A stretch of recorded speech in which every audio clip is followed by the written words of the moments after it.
She actually mentioned it? Evelyn Reed murmured to herself, a curious glint in her eye. The video feed of Cassandra Thorne, her boss, remained impassive on her screen. Renegotiating with vendors was business as usual for Zenith Corp. With their market leverage, they could swap out partners every other month to drive down costs, stir up competition, and boost their own revenue. It was standard operating procedure, the kind of minutiae Cassandra never bothered herself with. So why now? Set up a meeting with a few of our logistics competitors. I want to talk to them, Cassandra's cool voice instructed from the screen. Evelyn froze. Ms. Thorne, you're going to attend a meeting like this yourself. She couldn't contain her shock, the question tumbling out before she could stop it. Cassandra simply arched an eyebrow. Have Haley lead the delegation. Haley. Evelyn shot up from her chair. Everyone at Zenith knew that while Haley Liu's official title sometimes involved driving for Ms.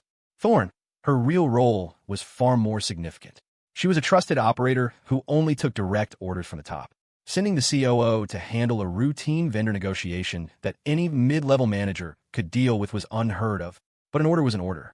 Evelyn's professional mask snapped back into place. Of course, Ms. Thorne. I'll arrange it immediately. And take some security, Cassandra added, a hint of amusement coloring her tone, as if she were anticipating a good show. A shiver went down Evelyn's spine. She didn't need to ask who her boss had in mind. Suppressing her astonishment, she nodded. Understood. I'll inform the security department and have Liam and his team assigned to the detail. Back at Zenith Corp security headquarters, Liam had just finished his lunch when a message from P2.She popped up on his phone. Hey, brother Liam, could you do me a favor and let Mark know my car will be in the garage for a bit? I'll pick it up once my ankle's better. Liam's eyes flickered over the text. He typed back a quick sure. The afternoon flew by. At one point, Leo, having heard through the grapevine about Chloe's injury, ambled over to Liam's station. Hey, how's Chloe doing? Heard she took a tumble. When Liam told him it was just a sprain and nothing serious, Leo snorted. She can be such a klutz sometimes. Liam just shrugged. High heels were tricky. For some reason, the thought of them conjured an image of Cassandra Thorne. Her long, elegant legs, the confident, commanding click of her stilettos on polished marble. The memory flashed and was gone. Shaking his head, Liam forced himself to focus on his work. As the day wound down, Mark Warren, the head of security, gathered Liam, Leo, and a couple of other guards for a meeting. When Liam walked into the briefing room, he was surprised to see Haley Liu was already there. Their eyes met for a second, and he caught a flash of pure exasperation in hers. Everyone here, Mark at a quick head count. 4 guards in total, Liam, Leo, and 2 perimeter surveillance guys Liam barely knew. All right, listen up. The day after tomorrow, the company is holding a major contract signing at the Elysian Hotel. Ms. Liu will be in charge, and the 4 of you will be her personal security detail. As he spoke, Mark shot a subtle, knowing glance in Liam's direction. Ms. Liu is running it. Leo blurted out, stunned. That must be a huge deal, Mark. Are you sure 4 of us is enough? Mark rolled his eyes and gave Leo a light smack on the back of the head. You're not securing the whole damn hotel, genius. Your job is to protect Ms. Liu. Stop overthinking it. Right, Leo mumbled, rubbing his head. We're having this meeting today, so you all know who you're reporting to, Mark continued, before turning to Haley with a deferential smile. You'll have tomorrow off. The day after, you'll follow Ms. Liu's instructions. Haley gave a curt nod, her voice crisp and businesslike. Be at the main entrance, 0800 hours, the day after tomorrow. The authoritative air was a side of her Liam had never seen before. She had the presence of a true executive. He also couldn't shake the feeling that he was the target of the frustration simmering in her eyes, as if she had a long list of complaints she was dying to unleash on him. After a few more instructions from Mark, they were dismissed. On the way out, Leo was already muttering, Man, if Haley's running the show, this has got to be big league. And you, Liam, you just waltz in here and land on all the most interesting details. What's your secret? Liam's mouth twitched. Wait, Haley worked for the company. Leo stared at him as if he'd grown a second head. You don't know who Haley Liu is? Dude, she's a board member and the COO. Every major decision goes through her after it leaves the executive suite. Holy hell, Haley was that high up? Liam had genuinely thought her main job was driving him around. His eyes started to twitch. He had to keep that a secret. If anyone at Zenith found out the COO was acting as his personal chauffeur, his quiet life would be over. Don't sweat it, Leo said, clapping him on the shoulder. Ms. Liu is pretty cool. Just do the job right, and you'll be fine. Reaching the main gate, Leo waved. All right, man, I'm out of here. See you the day after tomorrow. Yeah, see you. Liam watched him go before heading down to the underground garage. The moment he got in the car, he saw the same Haley Liu who had been all business and authority minutes ago, now slumped in the driver's seat, the picture of utter despair. He couldn't help himself. "I had no idea you were the COO of Zenith Corp." "Ugh, don't remind me." Haley groaned, her face a mask of agony. "I don't know what kind of cosmic bad joke this is, but some petty little meeting gets kicked up the ladder and lands right in my lap. I swear to God." "Petty?" Liam raised an eyebrow. "Yes. It's a stupid conference call with a few logistics companies, and Evelyn calls and says Ms. Thorne want me to handle it personally. Can you believe the absurdity?" The floodgates opened, and Haley launched into a nonstop tirade. Logistics companies?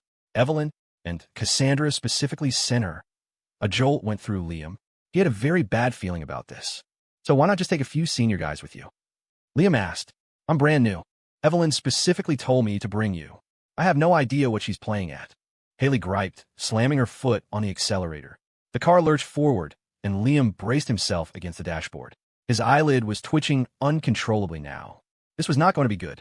"All I wanted was to drive around and chill," Haley lamented, gripping the steering wheel like she was wrestling a python. "And now this crap lands on me." "Fine. Whatever." She floored it again, her expression one of grim resignation. "Let the storm rage. Maybe it'll just kill me and get it over with." The car's speed surged, and Liam instinctively grabbed the handle above his head. He didn't relax until they were on the highway with no other cars around. That evening, Cassandra didn't come home. Liam had slowly grown accustomed to life at the manor. He'd never experienced the kind of quiet, steady care that Maria, the housekeeper, provided, and it stirred a warmth in him he hadn't felt in a long time. The next day, as he ate the breakfast Maria had prepared, he struck up a conversation. "Maria, what time do you usually eat?" "Around 6 in the morning, I suppose," she answered, looking at him with a hint of surprise, as if it were the first time anyone had asked. "Usually before Ms. Thorne is up. On days she has an early start. I'll wait until after she's eaten." Liam frowned. Even her mealtime was dictated by Cassandra's schedule. The staff here didn't have it easy. "Maria," he said, a note of sympathy in his voice, "at your age, you should be enjoying a peaceful life, not living under this kind of stress. It can't be good for your heart." It was clear she rarely heard such words of concern. Her expression softened, her gaze growing warmer. "You don't have to worry about me, Mr. Liam. Ms. Thorne arranges for a full medical checkup for all of us every year. And while the house is large, other staff come in to help with the heavy cleaning. I don't have to overwork myself." "Is that so?" Liam nodded. He hadn't expected that. Cassandra was good to her staff, at least. It was just him she treated with such casual cruelty. The thought left a bitter taste in his mouth. After breakfast, he gave Maria a list of specs for a high-end laptop he needed. As efficient as ever, Maria had it delivered within the hour. He took the box upstairs. Ever since the incident in her office, he'd been fixated on finding a way to neutralize Zenith Corp surveillance. He couldn't let Cassandra hold that over his head forever. If there was a next time, he wanted the ability to blind her cameras, to level the playing field, to deliver a little punishment of his own. He needed to show her he wasn't a lamb she could slaughter at will. The laptop box itself screamed luxury. He recognized the brand, a top-of-the-line custom rig. He'd majored in finance in college, but his minor had delved deep into computer science. He knew his way around hardware. After unboxing it, he ran a full diagnostic, checking for any hidden spyware or monitoring hardware. Finding nothing but standard firewalls, he relaxed and opened a familiar piece of software, his fingers flying across the keyboard in a blur. The day vanished. By evening, Liam had worked until he'd passed out from exhaustion. The next morning, after a quick breakfast, he was in the car with Haley, heading for the office. "You should drop me off a block away," Liam said as they neared the Zenith Tower. "I can walk the rest of the way." "What for?" "I'll just pull up to the entrance." "No, we can't," Liam insisted.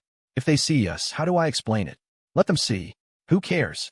Haley dismissed his concern with a wave of her hand, giving him no chance to argue as she swung the car directly toward the main entrance. Leo and the other two guards were already waiting by the curb, along with Mark Warren.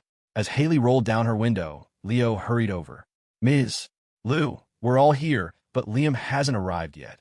He stopped mid-sentence as the rear window rolled down, revealing Liam sitting in the back, offering an awkward tight-lipped wave. Leo just gaped. I saw him on the way, so I gave him a ride," Haley said smoothly, then addressed Mark. "Are the vehicles ready?" Yes, right away." Mark replied quickly. He grabbed Leo by the collar, pulling him back from the car while shooting a conspiratorial, shit-eating grin at Liam. Liam just stared back, deadpan. All right, let's move out, Haley commanded, rolling up her window and pulling away from the curb. Behind them, Leo and the other two guards scrambled into the black SUV that followed, and the two-car convoy merged onto the highway. This is a rare opportunity. Your mother and I are out of town and can't make it back. Isabel, you're taking Jason with you. I need you to guide him, to show him the ropes. This is the best possible training for both of you. At the Elysian Hotel, Isabel Hamilton sat stiffly on a plush sofa in the lobby, clutching her phone as her father's words echoed in her mind. People in sharp business suits milled around, schmoozing and networking. Isabel knew they were all competitors, but in this business, maintaining cordial relationships was part of the game. She should have been working the room, but she didn't recognize a single face and felt paralyzed, unable to think of an opening line. Beside her, Jason was acting like he'd never seen a five-star hotel before. He gaped at the opulent decor and, like a starving man, systematically devoured the delicate pastries from the complimentary spread on the table. Smack, smack, chomp. Since they'd sat down, his mouth hadn't stopped moving. The constant, wet chewing sounds grated on Isabel's already frayed nerves. Jason, maybe slow down a little, she finally snapped, her voice tight. Too much sugar isn't good for you.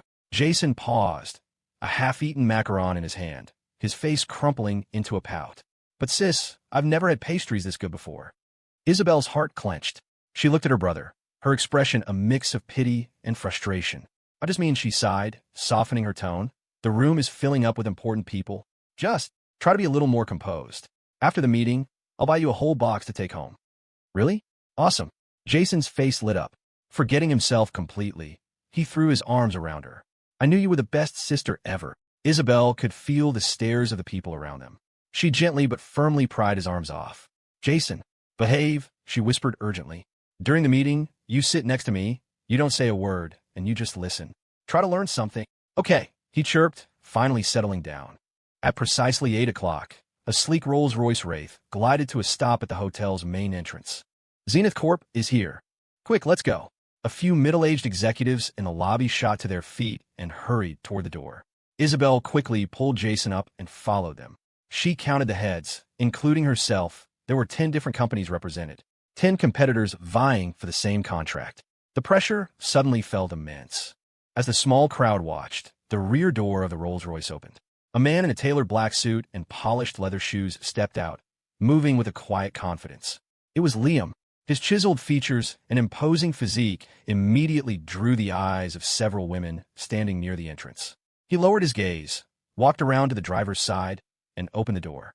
Haley Lu emerged, clad in a perfectly fitted pantsuit and dark sunglasses, a pair of sharp stilettos on her feet. Even with her face half hidden, many in the crowd recognized her instantly. Haley Lu came in person. This must be a major contract for Zenith Corp. A buzz of urgent, hopeful whispers rippled through the executives. The stakes had just been raised. Isabel had heard the name before. When Liam had been running Hamilton Industries, he had once mentioned the key players at Zenith Corp. Haley Lu's name had been on that list. To think she would run into her today, Isabel's heart pounded. This deal was far more important than she'd realized. She stared at Haley, feeling utterly outmatched. People called Isabel a strong businesswoman, and she carried herself with a certain authority. But compared to Haley Lu, she was nothing. Just standing in the same space, she was completely overshadowed by the other woman's powerful aura. But then her gaze shifted to the man standing just behind Haley, and her world froze. Liam? She whispered, the name catching her throat. The face was one she knew as well as her own. What are you talking about, sis? Jason mumbled, craning his neck to see. When his eyes landed on the figure behind Haley, he went rigid. Liam, the man they had thrown out of their house, was standing right there, following Haley Lu up the hotel steps. The crowd of executives instinctively parted, creating a path for them. Liam walked past the Hamiltons without a single glance in their direction. Sis, is that Liam? Jason stammered, his eyes wide with disbelief as he stared at Liam's retreating back. What is he doing here? How should I know? Isabel was just as stunned. From the looks of it, Liam was working as security. After they had kicked him out, she had tried to find him, but he had moved from his old apartment and vanished. She had assumed he'd left the city. But here he was, working for Zenith Corp as a security guard. For some reason, the sight of him eased the knot of anxiety in her stomach. At least there was a familiar face here. If she had questions, maybe she could ask him. And, if she remembered correctly, he had just gotten out of Haley Lu's car. That had to mean they had a decent relationship. Suddenly, she felt a surge of confidence. With Liam as an inside connection, maybe Hamilton Industries had a real shot at this. A small smile touched her lips. "Come on, Jason," she said, her voice brighter. "Let's go to the conference room." Jason didn't answer. A venomous glint flickered in his eyes. He had no idea how Liam had managed to get a job at Zenith. Their security guards were rumored to be recruited from top universities.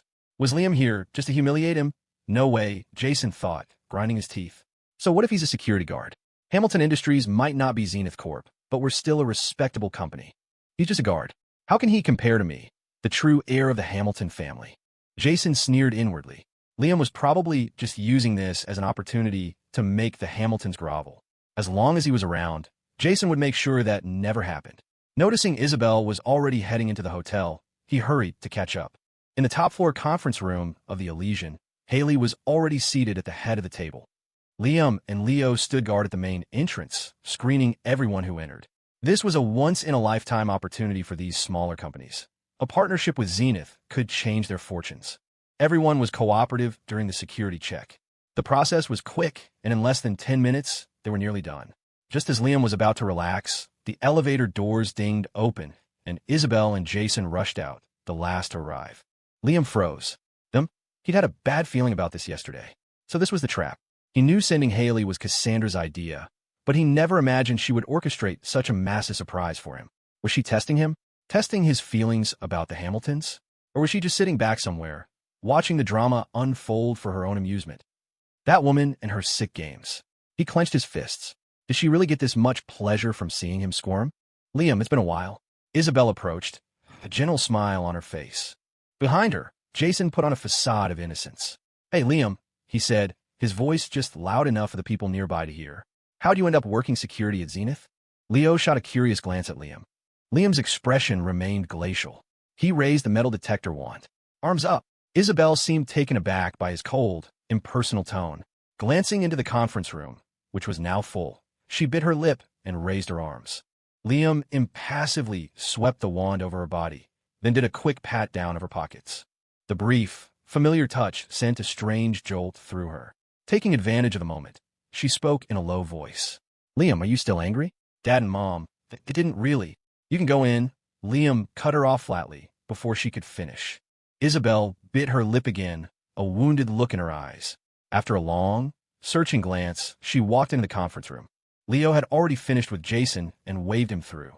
Once they were inside, Leo closed the heavy doors. He and Liam took up their positions at the front entrance, while the other two guards covered the rear. As the meeting began inside, Leo couldn't hold back his curiosity. "Dude, that woman. You know her?" "No," Liam said, his voice firm. "Don't know her? She was calling you Liam all sweet-like." Leo muttered, then his eyes widened in realization.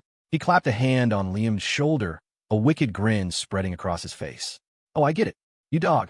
You ghosted her, didn't you?" Liam, who had just taken a sip of water, nearly choked. "What the hell are you talking about? You think I'm that kind of guy? Well, you won't even admit you know her when she calls your name." Leo waggled his eyebrows suggestively. "And come on, man, she's not bad looking. A director at her own company, a real career woman. How could you just dump someone like that?" Liam shot him an exasperated look. "Do you know how old she is? And how old I am? Get your head out of the gutter. What's age got to do with it? She looks like she's maybe 28, 29. These days, you're lucky to find anyone. And you know what they say, an older woman knows what she's doing. Sounds like you hit the jackpot twice over." Liam's mouth twitched. 90% of what Leo said was garbage, but one part was true.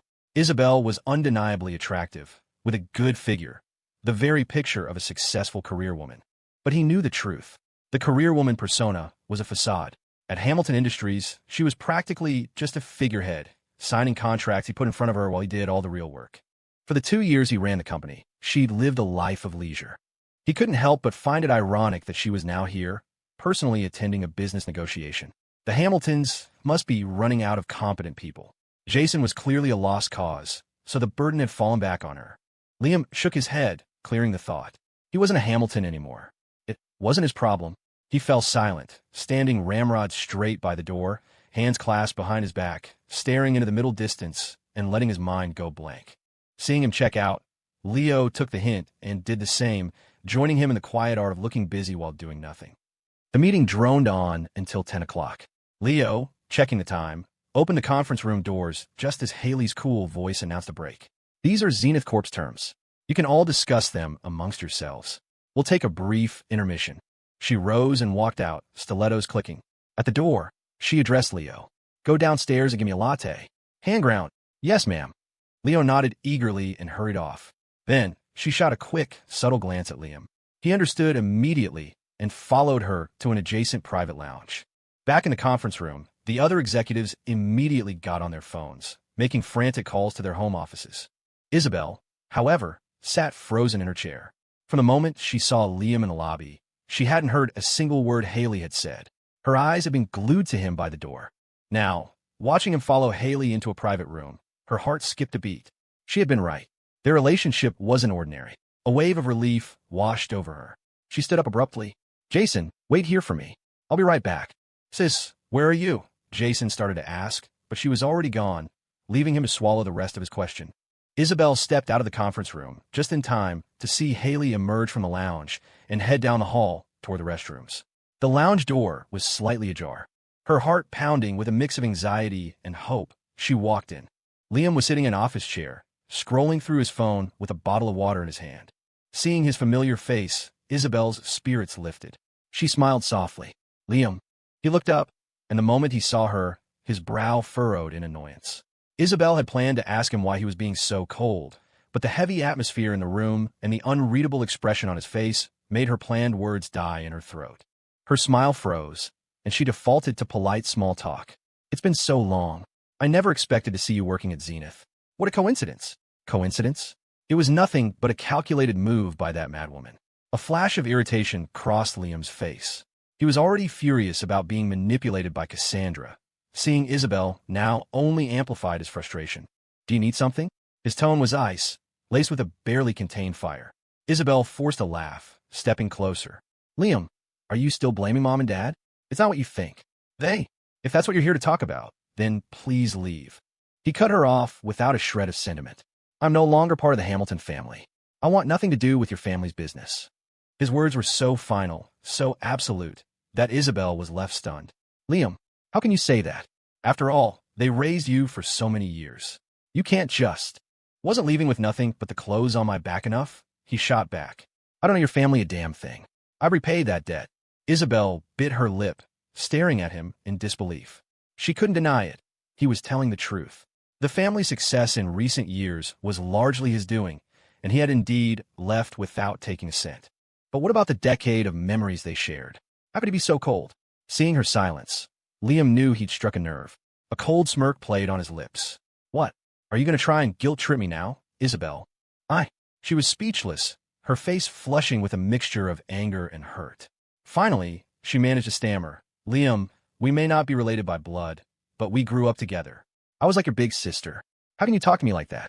She shouldn't have said that. The mention of their shared past only stoked the flames of his anger. She knew they had all those years together, and she let it all disappear the moment Jason came back. They hadn't given him an ounce of trust.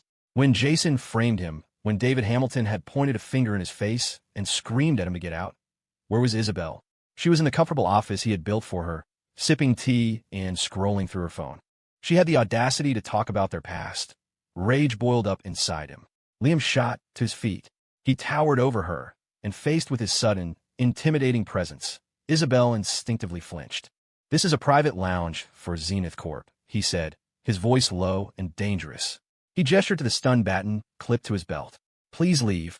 Don't force me to perform my duties as a security guard. You. Seeing the stun baton in his hand and hearing the raw menace in his voice, Isabel knew he wasn't bluffing. A sharp pain shot through her chest, radiating outwards until her vision swam. Her eyes turned red. Liam, what happened to you? She whispered in disbelief. The Hamilton family is no longer my concern, he bit out, his voice dropping to a harsh command. Get out. Each word was like a stone, striking her heart with brutal force. She didn't know how she made it out of the lounge. Her steps were unsteady, her mind reeling. She couldn't understand how the Liam, who had always been so gentle and accommodating with her, could become this cold, cruel stranger in less than a month. Had their years of shared history meant nothing to him? Liam, how can you be so heartless? Sis, what's wrong? Jason's voice cut through her daze as she reached the conference room door. Isabel flinched. Jason, why are you out here? I told you to wait inside. It was so awkward in there, Jason whined. I don't know anyone, and no one was talking to me. He looked up and noticed her red-rimmed eyes. Sis, were you crying? Did someone bully you? The implication was clear. Isabel quickly wiped her eyes. It's nothing, it's nothing. Let's just go back inside. Sister. Jason grabbed her sleeve, refusing to move. Faced with Liam's coldness, Isabel's heart ached. But now, standing in front of her, was her real brother, someone who genuinely cared for her. They were connected by blood. No matter what, Jason was her family. Her expression softened. She gently patted his hand. I'm fine, really. Let's go in. Jason looked like he wanted to argue, but when she gave him a gentle, pleading look, he sighed and followed her back into the room. Though she said it was nothing, Jason knew better. His sister was trying to stop him from going after Liam. Damn it. Even after being kicked out, Liam still had this hold on her. Jason had secured his place as the rightful heir. His parents and sisters doted on him, but he couldn't shake a deep-seated resentment. That bastard Liam had stolen the life that should have been his, causing him to suffer for years, to the point where he never even made it to college. How could he not hate him? And now, even his own sister was showing pity for the man. If this continued, what power would he have left in the family? He was the real Hamilton heir. Taking advantage of the pre-meeting lull, Jason clutched his stomach. Sis, I gotta use the restroom. Drank a little too much water. Isabel responded distractedly, her mind clearly elsewhere. Seeing this, Jason clenched his fists and stormed out of the conference room. He was going to confront Liam. He was going to make Liam apologize to his sister, face to face. He had to establish his authority. He charged toward the lounge, his face a mask of fury. Seeing the door was cracked open, he didn't hesitate. He kicked it wide open with a loud bang. Bam!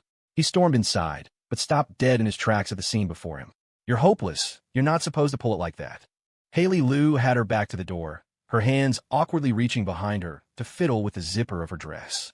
And Liam was standing right next to her. Startled by the crash, Haley spun around, her face flushed with anger. Who the hell are you? Don't you know how to knock? Seeing the beautiful and flustered Haley, Jason's bravado instantly evaporated. He wilted. Liam knew exactly what had happened. It was one thing for Isabel to come looking for him, but what nerve did Jason have? Rage, both new and old, surged through him. He grabbed the stun baton from the table and, before Jason could utter another word, brought it down hard on his shoulder. Jason cried out in pain, clutching his shoulder. Before he could recover, another blow landed squarely in his stomach. Liam showed no mercy, raining down 2 more heavy strikes that sent Jason crumbling to his knees. He didn't give Jason a chance to speak. He hit the switch on the baton and jabbed the humming electrodes into Jason's side. Bzzzzzt. A fierce jolt of electricity shot through Jason's body. He couldn't even scream before his muscles seized, and a few seconds later, he convulsed and passed out, a faint smell of burnt fabric filling the air. Liam stared down at the crumpled form on the floor and sneered. This thing isn't just for show. Haley quickly threw on her jacket, looking at the unconscious man with disgust. Get him out of here. He's revolting. Liam was surprised by her reaction. For once, someone was on his side. A grin spread across his face. He clipped the baton back onto his belt. As you command, Miss. Lou. The hallways were empty. All the other executives were back in the conference room, not daring to miss a second of the meeting. Only Leo and the other guards were still outside. When Liam dragged the unconscious Jason out of the lounge, Leo rushed over. Liam, what the hell happened? He was trying to take pictures of Ms. Lou changing, Liam said flatly. I stunned him. Leo's face twisted in disgust. Seriously? What a pig. The lengths these people will go to for a contract. He waved over the 2 other guards. Guys, give me a hand. Let's get him out of sight. The 3 of them hauled Jason into an empty storage room across the hall. Leo called 911 and gave him the location, then saw Haley emerge from the lounge. He hurried over. Ms. Lou, are you all right? I'm fine, she said, though her displeasure was obvious. What should we do about this guy? Leo asked. Should we call the police? He watched her face closely and saw her eyes flicker for a moment. Then, to his utter astonishment, she turned her head and looked at Liam. What do you think? Should we? What the hell is going on? Leo and the other 2 guards stared at Liam, their jaws practically on the floor. Ms. Lou was asking a rookie guard for his opinion on something like this? Sensing their bewildered stares, Liam quickly put on a humble smile. You're the boss, Ms. Lou, it's not my place to make that call. Haley raised an eyebrow, studying him for a second. No wonder, Ms. Thorne has taken an interest in him. He passed up a perfect chance to show off. Her eyes darted back and forth. Just have the paramedics check him out, she decided. Find out which company he's with and have them collect him after the meeting. Yes, ma'am. Leo and the others snapped to attention. With a room full of executives waiting, Haley didn't linger. She turned on her heel and strode back in the conference room. Liam pulled the heavy doors closed behind her, and the murmur of conversation resumed within.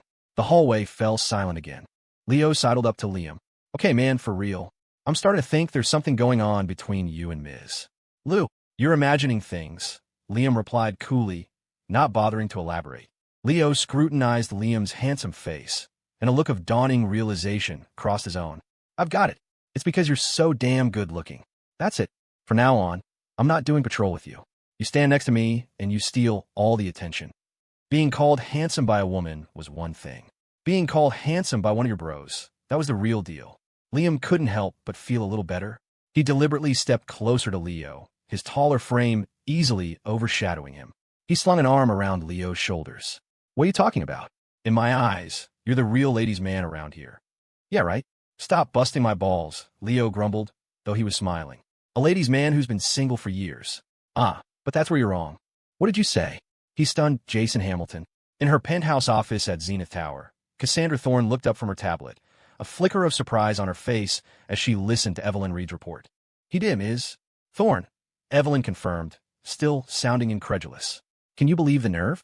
He just assaulted a client's family member mid-meeting and knocked him out cold. She added, though, to be fair, that Jason kid deserved it.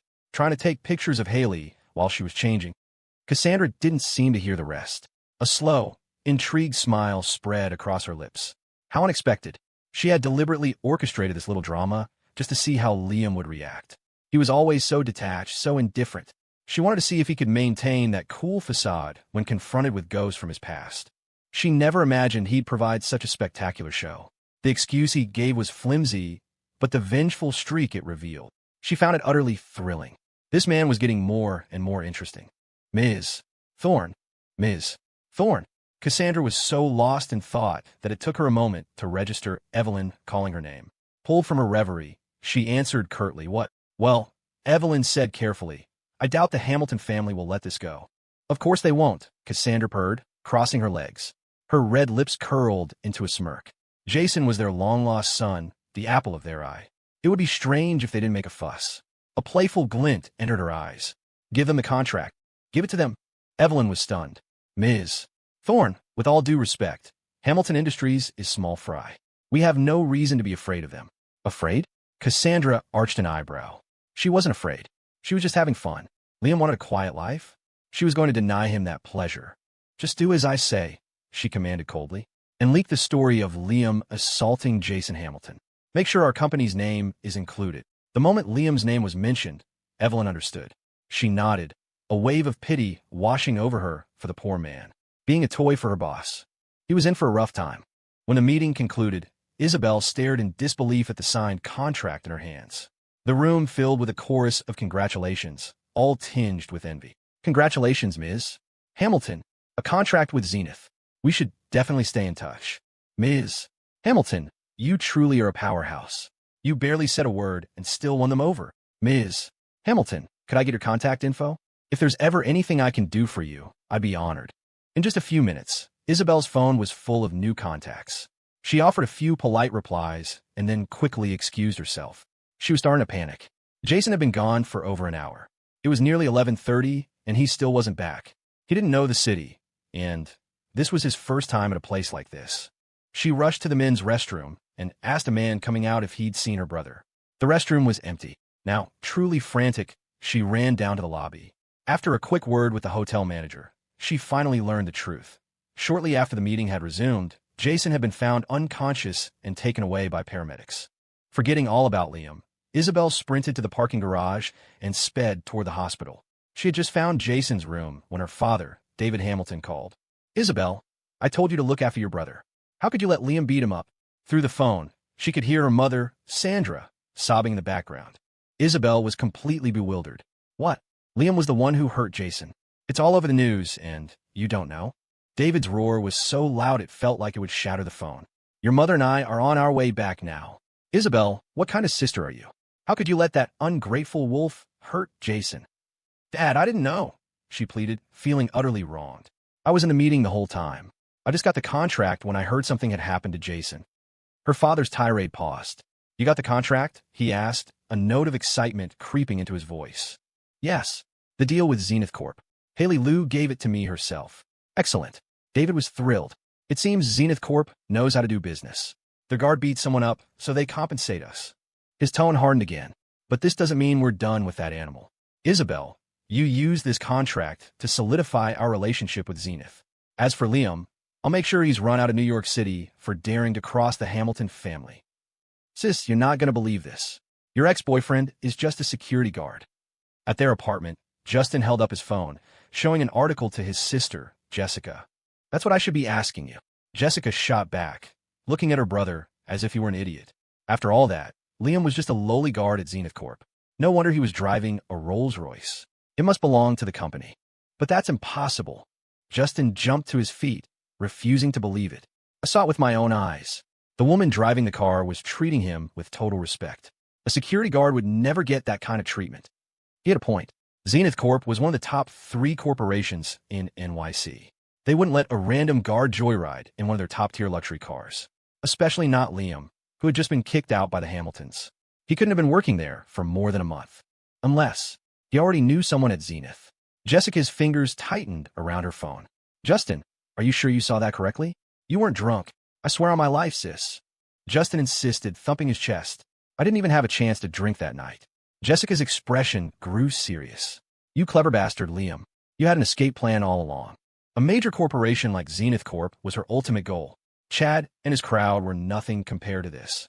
A single board member at Zenith could make or break 100 smaller companies with a wave of their hand. She thought for a moment. Justin, find me a car. We're going to Zenith Corp to find him. Justin stared at her. Sis, he's just a security guard. Why are we bothering? You're so dense. Jessica slapped him on the head. Think about it. This whole scandal blew up, and Zenith hasn't fired him. Does that sound like he's just a security guard? The realization dawned on Justin. Forgetting the sting on his head, he nodded enthusiastically. You're a genius, sis. You see right through everything. Enough with the flattery. Go get changed. We're leaving now, Jessica ordered, heading for her bedroom. After the meeting, Haley left immediately. Liam and Leo grabbed a quick bite at the hotel's cafe before heading back to the office for their afternoon shift. There was no time to relax. The moment Liam got back, he was assigned to a patrol route. Damn, they don't give you a second to breathe, Leo grumbled beside him. Liam just shrugged, a small smile on his face. That's the grind, my friend. It wouldn't be work if they weren't squeezing every last drop out of you. Leo gave him a long look and sighed. I don't get you, man. You clock in and out on the dot every day, but when you're on the clock, you're the most motivated guy here. I love my job, Liam said flatly. Leo just stared at him, then reached out and placed a hand on Liam's forehead. Dude, are you running a fever? Or did you finally snap? Leo had no idea that this job was Liam's hard-won freedom. The alternative was being imprisoned in that gilded cage with Cassandra with no escape. Compared to that, this was paradise. They completed their patrol circuit around the massive Zenith Tower complex.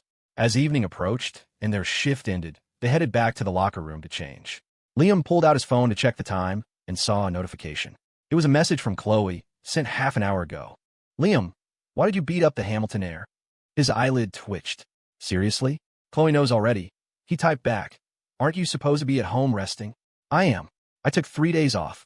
Still laid up, but I'll be back tomorrow, she replied, then immediately followed up with, what happened? I saw it on the news. Are you okay? The news? Liam froze, then instinctively opened a news app. The top trending topic hit him like a punch to the gut. Hashtag Zenith Guard beats air, what the hell? A stupid scuffle like that is a trending topic? He clicked on the link. It was a real-time news feed, and they'd even published his full name. God damn it, Cassandra, are you insane? Was his life getting too peaceful for her liking? Was this her idea of spicing things up? Liam felt a primal urge to hit something. He was about to reply to Chloe when he heard his name being called. Liam, you have visitors at the main entrance. Instantly, everyone in the locker room turned to stare at him. Not knowing who it could be, Liam braced himself against the curious, speculative gazes and headed out. The moment he was gone, the chatter started. Man, this new guy is something else. Hasn't even been here a month, and he's already causing this much trouble. New guy? I saw him getting out of Ms. Lou's car this morning. Ms. Lou? He knows her, obviously. You think it's that easy to get a job here? Damn, I wouldn't have guessed. So, Ms. Lou is into his type. Damn, I wouldn't have guessed. So Ms. Lou is into his type.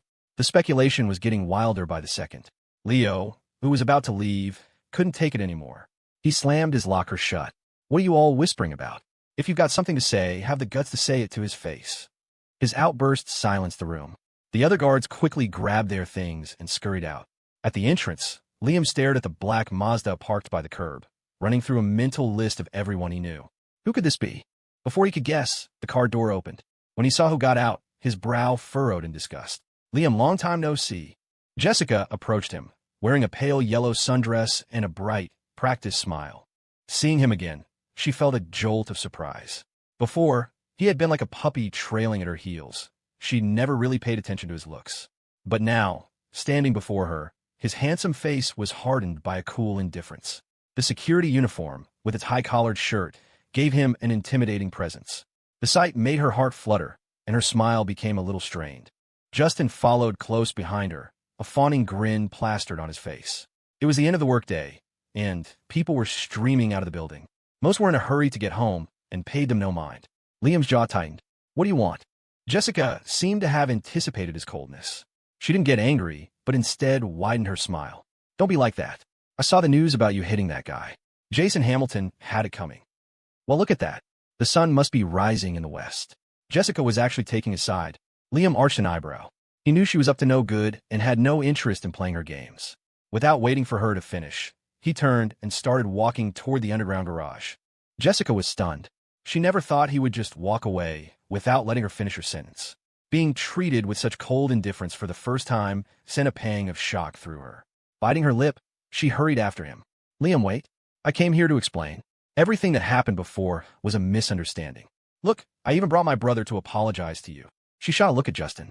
He got the message and scrambled to get in front of Liam, his smile sickeningly sweet. Bro-in-law, I was wrong about what happened last time. I deserved that punch. I'm really sorry. He then performed a deep, formal bow. Liam paused, his eyes narrowing.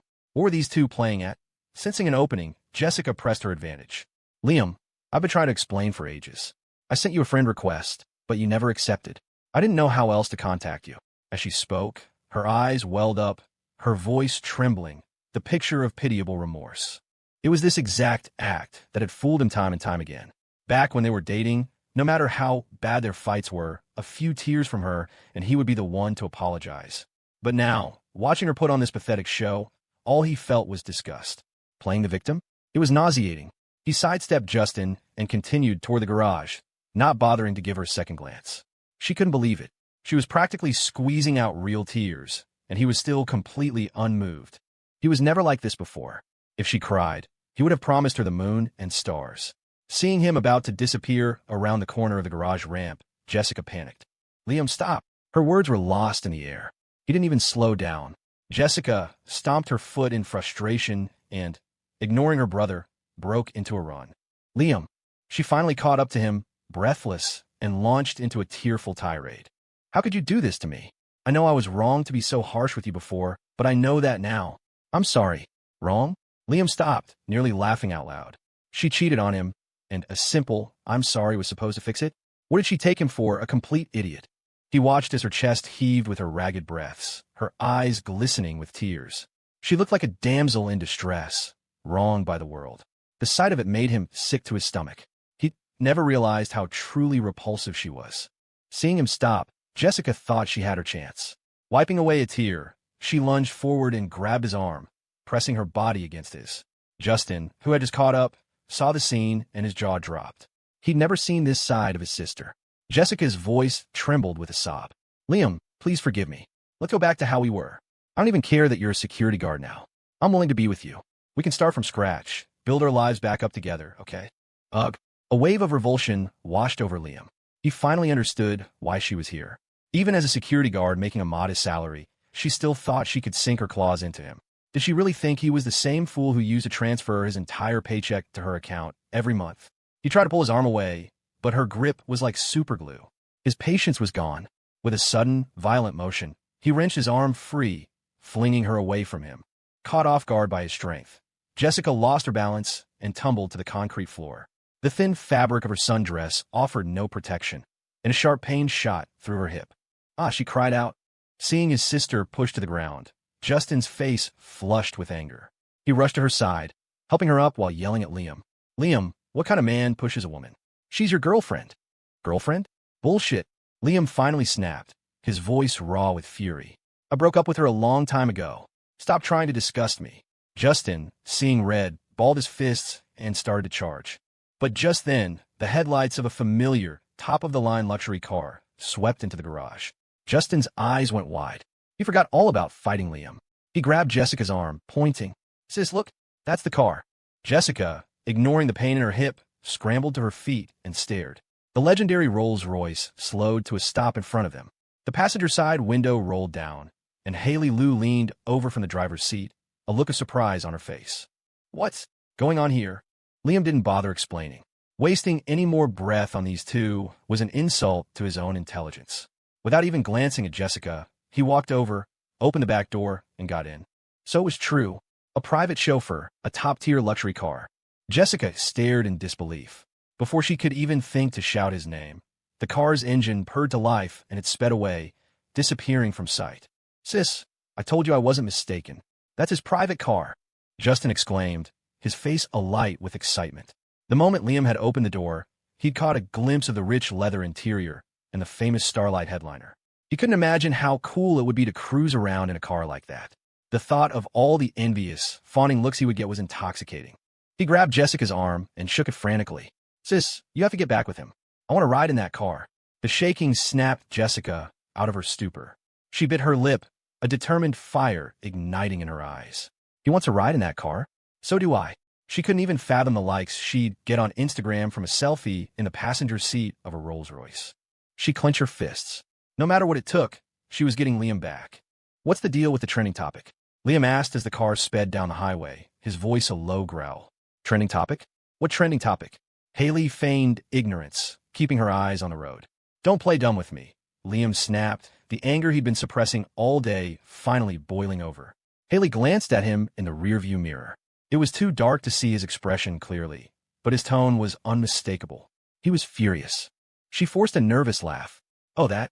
Hey, that had nothing to do with me. Liam's brow furrowed. It wasn't you? No.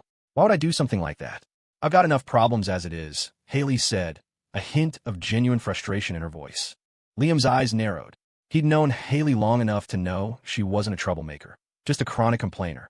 If it wasn't her, then there was only one other person it could be. Cassandra. What possible benefit could she get from throwing him into the spotlight? Now, Jessica knew where he worked. After today's scene, who knew what other drama was headed his way? His original plan had been simple. Find a quiet job as a gate guard somewhere remote, tend a small garden, and disappear from the world. Now, he was a trending topic. Everyone he'd ever known had probably seen it. His dream of a peaceful, mediocre life was officially dead. He ground his teeth in frustration. As the car approached the gates of Black Lake Manor, he asked grimly, Is Cassandra home tonight? Whoa, he's got a death wish. The fact that he used her full name sent a jolt of shock through Haley. She'd never heard anyone dare to speak of Ms. Thorne so casually. Did Ms. Thorne allow this? This guy is seriously something else. I don't know, she stammered, her voice unconsciously taking on a note of reverence. Liam said nothing more.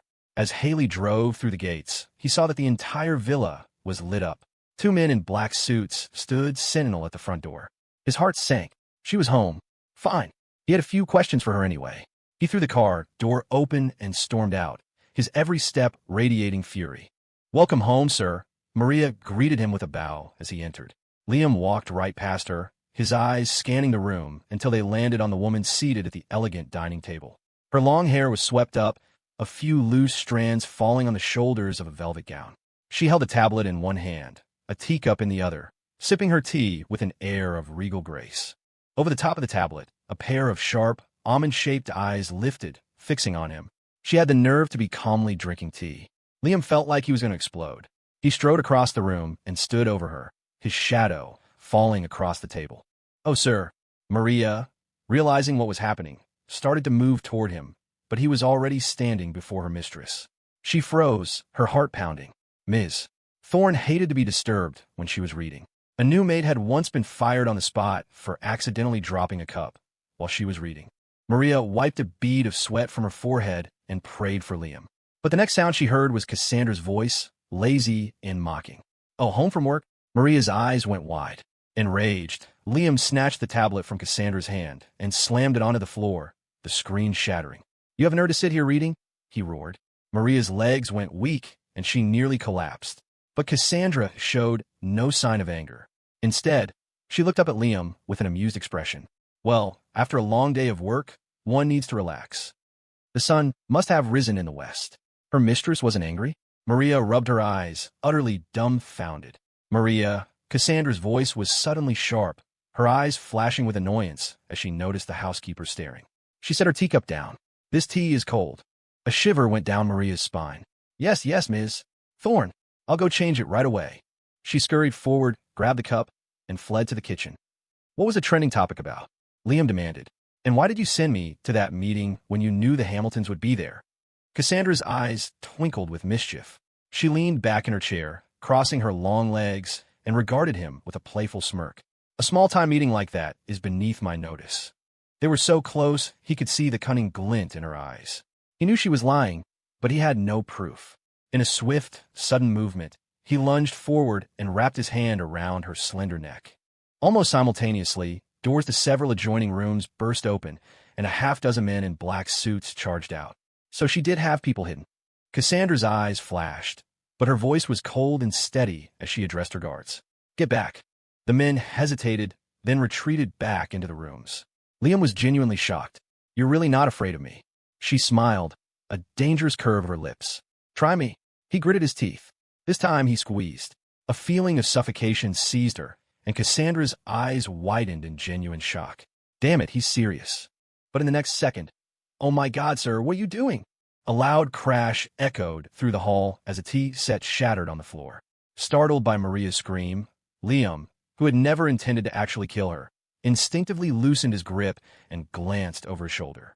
It was the only opening she needed. Gasping G for air, Cassandra's hand darted beneath the dining table and retrieved something small and metallic. Before Liam could react, his hands were yanked behind his back. A pair of handcuffs snapped shut around his wrists. Maria rushed to Cassandra's side, her face pale with panic. "Ms. Thorne, are you all right? Are you hurt?"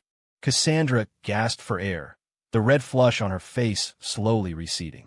She rubbed her neck, her eyes blazing with a cold, hard fury. "All of you out here now," she commanded. The black-suited guards poured out of the side rooms again. Her voice was like ice. "Take him to the sub-basement."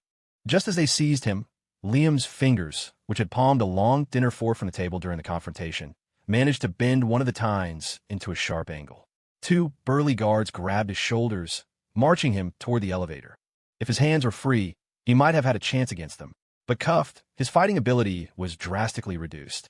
He hadn't meant to kill her, only to scare her, but her taunting gaze had made him lose control. This was bad. He clenched his teeth, gripping the bent fork tine in his palm. As the elevator doors opened, he saw the floor panel for the first time. The manor had 5 main floors, plus 2 sub-basement levels. One of the guards pressed the button for SB2. The elevator descended. When the doors slid open again, they revealed a single heavy metal door. The lead guard swiped a key card, and the door hissed open. Before Liam could get a clear look inside, a hard shove from behind sent him stumbling into the room. The lights flickered on. When he saw what was hanging on the walls, Liam froze. Whips, chains, and other implements he couldn't immediately identify. This woman, she was truly insane. Who builds something like this in their own home? His eyes started to twitch. Before he could process it all, the guards were on him again, forcing him toward a wall. "No, I have to get out of here." Liam's eyes darted around, quickly counting the men. Even if he took these 4 out, Cassandra would just send more. He might win this skirmish, but it would be a losing battle. Wait, the elevator. If he was right, the first sub-basement level, SB1, had to be the garage he'd been trying to find for weeks. And one of these men must have a key. He watched the 2 guards who had opened the door. They were still standing near the entrance. As another guard bent down to shackle his ankles, Liam made his move. He twisted, lunging upward, and drove the sharpened fork tine with all his might into the exposed neck of the guard standing over him. It wasn't a knife, but desperation gave it an edge. The man let out a choked scream, clutching his neck as blood streamed through his fingers. The guard at his feet looked up confused. Liam didn't hesitate. He delivered a powerful kick to the man's back, sending him sprawling. 2 down, 2 to go by the door. Liam snatched a heavy wooden paddle from the wall and charged, swinging it like a bat at one of the remaining guards' head. Crack! 3 down. The last man stared at him, his face a mask of shock. Liam, his own face splattered with blood, grinned like a demon emerging from hell. You want to lie down on your own, he said, his voice a low growl. But do you want me to help? The guard said nothing. He raised his own baton and rushed him. Liam sidestepped the attack and brought the paddle down hard across the man's back, then followed up with a brutal kick that sent him to his knees. The guard fumbled for his stun baton, but Liam was faster. He stomped on the man's wrist, then brought the paddle down one last time on the back of his head. The guard's eyes rolled back, and he collapsed. 4 down. Liam finally allowed himself a deep, shuddering breath. But there was no time to waste. Cassandra could be down here any second, and he knew she had a gun. He quickly frisked the guard who'd opened the door. Just as he'd hoped, he found a car key fob. He scrambled back to the elevator and jabbed the button for Espa. The doors opened onto a massive underground garage. Liam let out a sigh of relief. He was right. He pressed the unlock button on the fob and followed the sound of the chirp to a sleek, black Bentley. He jumped in, fired up the engine, and gunned it. He knew the layout of the estate by heart. He found the garage exit and didn't even slow down for the barrier gate. He floored the accelerator, and the car smashed through it like a projectile fired from a cannon. If it hurts, Ms. Thorne, please say so. Don't hold it in. Maria gently dabbed Cassandra's neck with a hot towel. Her mistress had never been hurt like this in her life. Her skin, usually as smooth and flawless as porcelain, was now marred by an ugly red mark. Seeing it, Maria's eyes filled with tears of sympathy. That man was a monster. How could he lay a hand on someone so delicate? Cassandra's face was a cold mask, her teeth clenched, her eyes filled with a terrifying, violent light. Damn him. She never thought he would dare. It seemed a few days of freedom had uncaged something primal in him. Ding! The moment the landline rang through the grand hall of the manor, Maria's hand trembled. Cassandra Thorne flinched, a flicker of surprise in her cold eyes, but her command was immediate and sharp. Answer it. Maria nodded, wiping a tear from the corner of her eye as she hurried to the phone. Who on earth would call at a time like this? Don't they know Miss Thorne is hurt? She snatched up the receiver, her frustration ready to boil over. But before she could get a word out, the voice on the other end froze her in place. Noticing Maria's dumbfounded expression, Cassandra frowned. What is it? Mr. Thorne. He drove off. What? Cassandra shot to her feet, the single word a sharp crack in the silent room. Maria's voice was a shaky, disbelieving whisper. He just rammed the car right through the garage gate. He's gone. Impossible. Cassandra's eyes widened. Her personal security detail was handpicked, the best of the best. And Liam. She had personally handcuffed him. His combat effectiveness should have been crippled. How could he possibly escape 4 elite guards under those conditions? Miss, the gatehouse is asking if they should give chase, Maria relayed, her voice trembling. Cassandra forced herself into a state of chilling calm. Her eyes narrowed, and after a moment's thought, she spoke, her voice like ice. No, bring those 4 failures to me. Yes, miss. Maria nodded frantically, relaying the order. Sinking back in her chair, Cassandra subconsciously touched her neck. The faint scent of him lingered on her skin. After the incident, she'd had his background checked. The report only mentioned that he worked out regularly. She had no idea he was this capable. As her rational mind took over, she replayed the scenario. Fighting 4 elite guards while handcuffed was nearly impossible. But Liam had seen those things in the sub-basement. He must have realized what was happening. He wasn't just fighting to escape. He was fighting for his life. One side was just doing a job. The other was putting their life on the line. From that perspective, his escape wasn't entirely incomprehensible. How interesting. She had only intended a small, private punishment. She never expected to provoke the beast into a full-blown rampage. This man, he was good. He had successfully piqued her interest. So what if he escaped? Half of New York City was under her family's control. Besides, he was still an employee at Zenith Corp. If he didn't show up for his shift tomorrow, she wouldn't mind starting with his friends. The men she set her sights on never, ever left. Cassandra pulled out her phone and sent a message to Evelyn Reed. Pick me up at the manor tomorrow at 9, huh? The adrenaline was intoxicating. Liam floored it, the vintage Bentley screaming down the highway. The scenery blurred into an afterthought, his focus lasered on the road ahead. Cool night air blasted through the open windows, a baptism of freedom that washed over him. He should have done this ages ago. Gripping the steering wheel, his excitement peaked. This desperate, heart-pounding escape was a first for him. It was a hell of a change of pace. Suddenly, the idea of just coasting through life felt a little less appealing. The rush from that breakout, the surge of pure adrenaline, had awakened something in him. He drove for what felt like hours until the glowing neon sign for the New York City limits appeared ahead, finally pulling him back to a semblance of calm. Had he really made it to the edge of the city already? Liam slowed the car, pulling into an emergency stop area just before the toll plaza. He rummaged through the glove compartment until his fingers found a sturdy metal paperclip. With a few deft twists, he managed to pick the lock on the handcuffs. They sprang open, clattering onto the passenger seat. He looked up at the toll booths. Beyond them, he was out of the city, out of her immediate reach. He could leave, but where would he go? The world felt vast, and yet, suddenly, there was no place for him. Besides, he was almost broke. He'd only worked half the month, so no paycheck yet. He'd burned through most of his savings, leaving him with less than $1,000 to his name. Liam checked the time on his phone, 11:30 p.m. If it weren't for tonight's insanity, he'd be in bed, getting ready for another shift. A flicker of regret hit him. If he hadn't threatened Cassandra, hadn't put his hands on her neck. No, he slapped himself across the face hard. A few days in that lunatic's house, and I'm already getting Stockholm Syndrome. The world was his oyster. He'd find some temp work. His mind clearing, he opened his contacts and sent a message to Leo. Hey man, you up? It was late, and they'd had a long day. He wasn't sure if Leo would be awake. Liam scrolled through his sparse contact list, looking for a backup, when a reply popped up. What's up? A wave of relief washed over Liam. Of course that night owl was awake. He typed quickly. Dude, can you spot me a couple $100? Say, 300. He watched the Leo is typing. Bubble appear and disappear. He felt a knot of anxiety tighten in his stomach. They were colleagues, maybe work friends at best. They helped each other out on the job, but they weren't close. And asking for money as a grown man, Leo had every right to say no. A notification popped up. Venmo. You received $300 from Leo. It was followed by a message. You good? That for beer money, or are you actually starving?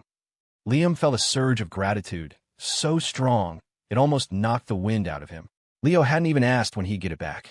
He quickly accepted the payment. Something came up. I'll pay you back soon. Thanks, brother. Seriously. Leo's reply was simple. All good. With the $300 from Leo and his own cash, he had about $1,000.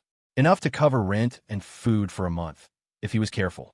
First things first, he had to ditch the Bentley. He drove it to a sprawling shopping mall, left it in the underground parking garage, and called an Uber. He might be down, but he wasn't out. He'd clawed his way up from the bottom during his time at Columbia. He knew the city's underbelly.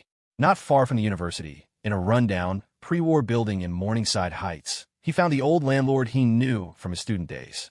For $500 cash, he rented a single, bleak room. He walked in, dropped his keys on a wobbly nightstand, and fell onto the bare, lumpy mattress. He started to make a mental list of things he needed to buy, but his body had other plans. After the day he'd had, the fight, the escape, he was running on fumes. Before he could even finish the thought, he was dead to the world. He woke the next morning to the incessant, jarring sound of his phone ringing. He glanced at the screen. The caller ID read, Mark Warren. Liam didn't have to think twice to know what that was about. His peaceful sleep shattered. He silenced the call and shut his phone off completely. What a joke. He was a free man now. If he wanted to sleep in, nobody was going to stop him. He's not picking up. In the security office at Zenith Corp, Mark Warren stared at his phone's disconnected call screen, his heart hammering against his ribs. He snuck a sideways glance at Haley Liu. He'd thought Liam was a decent, hardworking kid. He never imagined he'd just ghost his job like this. Now Haley Liu herself was here, looking for him, and Mark was sweating bullets. Miss Liu, Liam has never missed a day since he started. This is the first time. I honestly have no idea where he could be. Mark wiped a bead of sweat from his forehead, his eyes darting nervously toward Haley. Her face was a mask of cold indifference. Mark, he disappeared on your watch. Technically, you're responsible. Responsible? I'm being framed. You're the one who parachuted him into my department, and now that he's gone, it's my fault? Mark's mouth twitched, a silent scream of injustice trapped in his throat. He was getting older, had finally found a stable job with good benefits to support his family. He wasn't looking to climb any corporate ladders. He just wanted to keep his head down. Was he about to get fired over this? He opened his mouth to plead his case, his lips trembling. But Haley's voice cut him off. However, this isn't entirely your fault. She glanced at him, her tones softening fractionally. I'm just here to tell you to keep this quiet. If anyone asks, you say he's on personal leave. You just focus on doing your job. Mark let out a breath he didn't realize he'd been holding. His heart, which had been threatening to beat its way out of his chest, finally settled. It seemed Miss Liu was covering for Liam. He quickly shook the thought away. It was better not to speculate about the affairs of his superiors. He nodded vigorously. Yes, of course, Miss Liu. You can count on me. I'll handle it. Haley said nothing more, giving him one last, dismissive look before turning and leaving. The office returned to its quiet hum. Mark sank into his chair, letting out a long sigh. This is exactly why you don't hire these young hotshots, he thought. The minute they have a lover's quarrel, guys like me get caught in the crossfire. Miss Thorne, he didn't show up at the office. Back in the Zenith Tower penthouse, Haley delivered her report, her voice tight with tension. She still couldn't believe it. In just one day, Liam had vanished, and from Black Lake Manor of all places. The security at that estate was the tightest of all the Thorne properties, precisely because it was Cassandra's primary residence. When Cassandra didn't respond, Haley assumed she was still seething. Miss Thorne, just give me one day, she said quickly. I will have him bound and delivered to you before nightfall. Her voice trembled. Haley knew that her boss rarely lost her temper, but when she did, the entire city felt the tremor. She had no idea what it was about this man that captivated her, but anyone who could escape that kind of lockdown was not to be underestimated. Bring him back, and then what? Cassandra's voice, melodious and clear, drifted from behind the high-backed leather chair, laced with a faint chill. Haley's heart skipped a beat, and then... He escaped once. He'll do it again, Cassandra stated simply. Haley's eyes widened. He won't get another chance, miss. I'll deploy the Thorne Special Unit. We'll have him under strict surveillance. She trailed off as the chair slowly swiveled around. Cassandra was leaning back, one hand elegantly tracing the line of her cheek, her eyes half closed in a look of lazy, aristocratic contemplation. The sight was breathtakingly beautiful. The only mar on the perfect picture was the faint red mark still visible on her slender, pale neck. Haley's breath caught. Just from that mark, she could imagine how intense last night's battle must have been. Cassandra casually reached out, her long fingers toying with a miniature bonsai tree on her desk. Just have someone keep an eye on him. Her voice was flat, detached. Haley's expression turned to one of utter disbelief. That's it. The man had dared to lay hands on her, and Miss Thorne wasn't going to retaliate? She was just going to let him go? This was completely out of character. Cassandra raised a perfectly sculpted eyebrow. What were the names of those friends he's close to? El Leo. Haley stammered after a moment, racking her brain. I think there was also. He'll do. Cassandra cut her off. Inform Human Resources that he no longer works here. Effective immediately. Just like that, with a single sentence, she stripped a man of his livelihood. No reason given. Yes, I'll notify them right away. Haley paused, then asked, and the severance package. Should we process that directly? Normally, this was a detail far beneath Cassandra's notice. But this was different. It was a personal dismissal by Miss Thorne herself, of a low-level guard who hadn't committed any major infraction. Haley felt she had to ask. Cassandra's brow furrowed slightly. Let it drag. That's not a priority. Understood. Haley nodded. Every employee at Zenith Corp signed a contract, but a dispute over severance could be tied up in legal proceedings for months. That was easy enough to arrange. She quickly excused herself. Alone in her office, Cassandra lifted a finger and flicked a delicate blossom on the bonsai tree, a faint smile playing on her lips. After a sleepless night, she had a clear path forward. Trying to cage a man like Liam with brute force was pointless. He was born to be wild. Better than to let him realize the world had no place for him. Let him come knocking on her door himself. After all, she knew Liam's weakness. She let out a cold laugh and, with a sudden, vicious clench, crushed the flower between her fingers. Every muscle in his body ached. After days of sleeping on a top-of-the-line mattress at the Thorne estate, waking up on a hard, unyielding board felt like his bones were being ground to dust. But he was happy, genuinely happy. He hadn't felt this free in a long time. The cramped room was exactly as he'd left it last night, shabby, crowded, and clearly untouched. With the Thorne family's resources, they should have found it by now. The fact that they hadn't. Was Cassandra letting him go? Liam frowned and turned on his phone. A moment later, the screen lit up with notifications. Several missed calls, half from Mark Warren and a few from Chloe Xia. There were also unread messages. He opened his messenger app. Besides his chat with Leo last night, the only other messages were from Chloe. He tapped on her name. The two messages she'd sent made him freeze. Brother Liam, Mark said you took personal leave. What's wrong? Are you sick? He also said they fired Leo. What's going on? In an instant, Liam's blood ran cold, then hot. Damn it. Is Cassandra insane? He's the one who went AWOL. He should be the one fired. How'd it turn into him being on leave and Leo getting the axe? What did Leo have to do with any of this? He quickly pulled up his chat with Leo.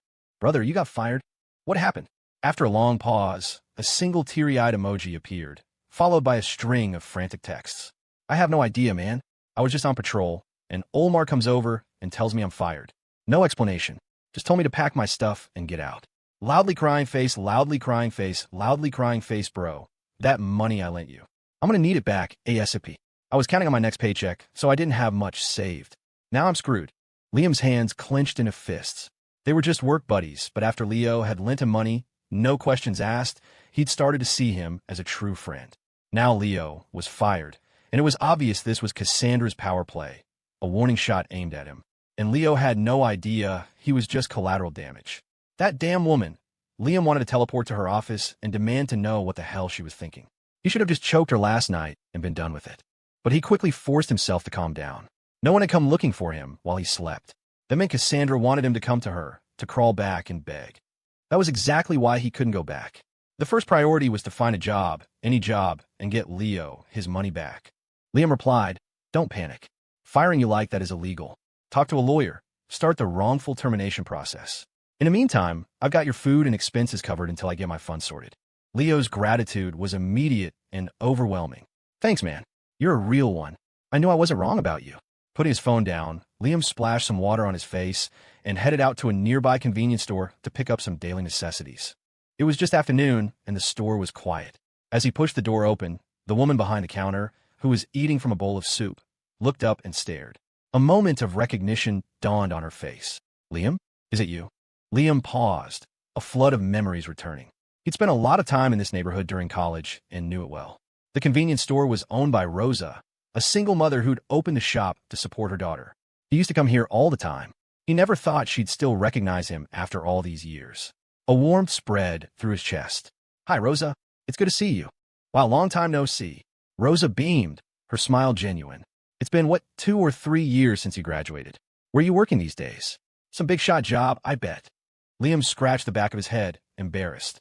"Nothing special. Haven't found a great job yet, actually." Sensing his discomfort, Rosa waved a dismissive hand. "Yeah, it's a tough market out there for everyone. You were one of the top students at Columbia. You're young. You've got plenty of time." "Thanks, Rosa." He was genuinely grateful. It was nice to be remembered.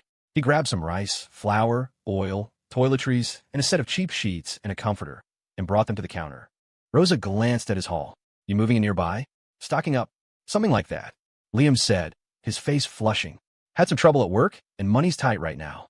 Figured I'd get enough to last a few months." It was rare to run into an old acquaintance, and he found himself opening up. Rosa frowned.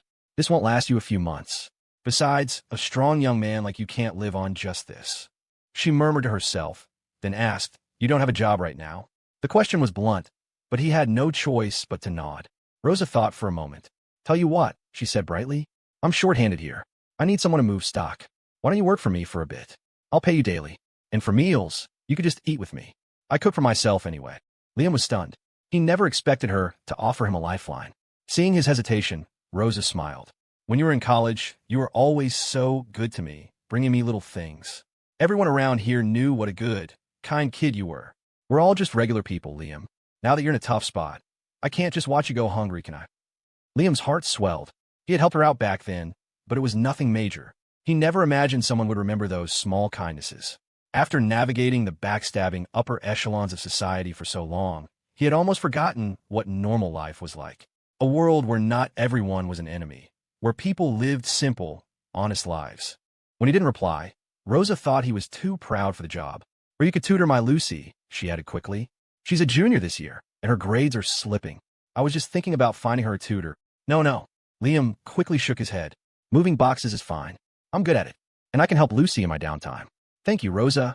Really impressed by his humble and steady demeanor, Rosa's eyes filled with admiration. There were so many angry, entitled young people these days. A kid like Liam was a rare find. She pushed the items he'd gathered back toward him. "All right then, come by later tonight. Take these with you. On the house." Liam was overwhelmed with gratitude.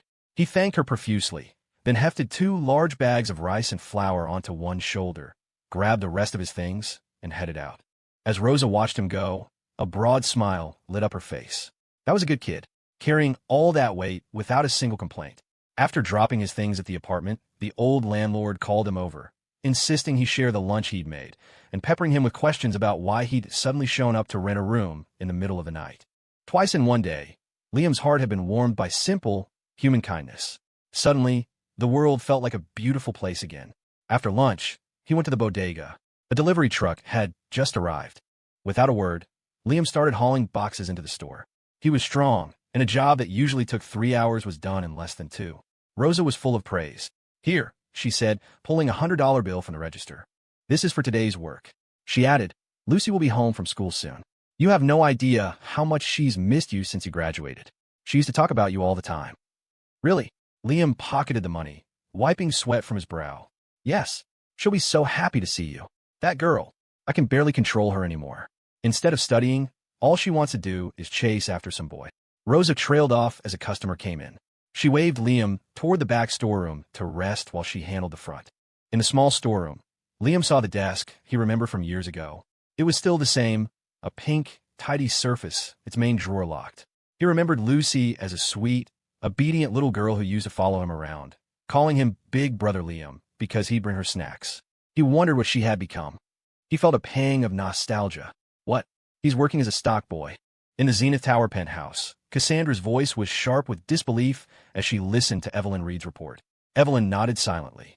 Forget Miss Thorne. She herself could hardly believe it when she got the news. "He's got some nerve," Cassandra muttered, the corner of her mouth twitching in a rare break of composure. He was rejecting her, a billionaire heiress, to go move boxes in a bodega. He didn't care about Leo's fate. It was such an unglamorous, menial job, and he was willing to do it. Liam, what am I supposed to do with you?" "Miss," Evelyn ventured softly, "perhaps we should just acquire the convenience store?" "No," Cassandra snapped, her jaw tight. "Find out everything you can about that bodega. Then have Haley arrange a corporate partnership." Evelyn's jaw dropped. A partnership? Has she lost her mind? Did she know what she was saying? Once Zenith Corp's name was on that store, the place would be mobbed. Before Evelyn could process it, Cassandra added another line, her voice now dripping with a playful cruelty. "He likes moving boxes? Fine. I'll let him move boxes until he drops." At 7:26 p.m., Liam stared, dumbfounded at the girl standing in front of him. She wore a bright yellow jacket over purple leather pants and black, studded boots. Her face was caked in heavy makeup, shimmery blue eyeshadow, dark purple lipstick, and a thick set of bangs plastered to her forehead. This was Lucy? Liam was speechless. Lucy, however, looked at him with wide, incredulous eyes. A brilliant smile spread across her purple-painted lips. "Big Brother Liam?" she shrieked, lunging forward for a hug. Liam's mouth twitched, and he instinctively sidestepped her advance. "God, I'm broke enough as it is. If I get that much makeup on my shirt, I'll never get the stains out." Seeing him dodge, Lucy's face fell. "Big Brother Liam, you don't recognize me?" "It's me, Lucy." Liam took a sharp breath. It wasn't that he didn't recognize her. He didn't dare to. The Lucy in his memory was a sweet, quiet little girl. How had she turned into this? He opened his mouth, but no words came out. "Brother Liam." Lucy chirped. "My mom said you want to work for some big company after you graduated. What are you doing here?" Just as Liam was about to invent an excuse, Rosa appeared. "Your brother Liam is on a break," she said, smoothly defusing the awkwardness. "He saw how busy I was here and offered to help out for a few days." Liam shot her a grateful look. Rosa smiled. "While he's here, you should get out your homework. Have him help you with the subjects you're struggling with."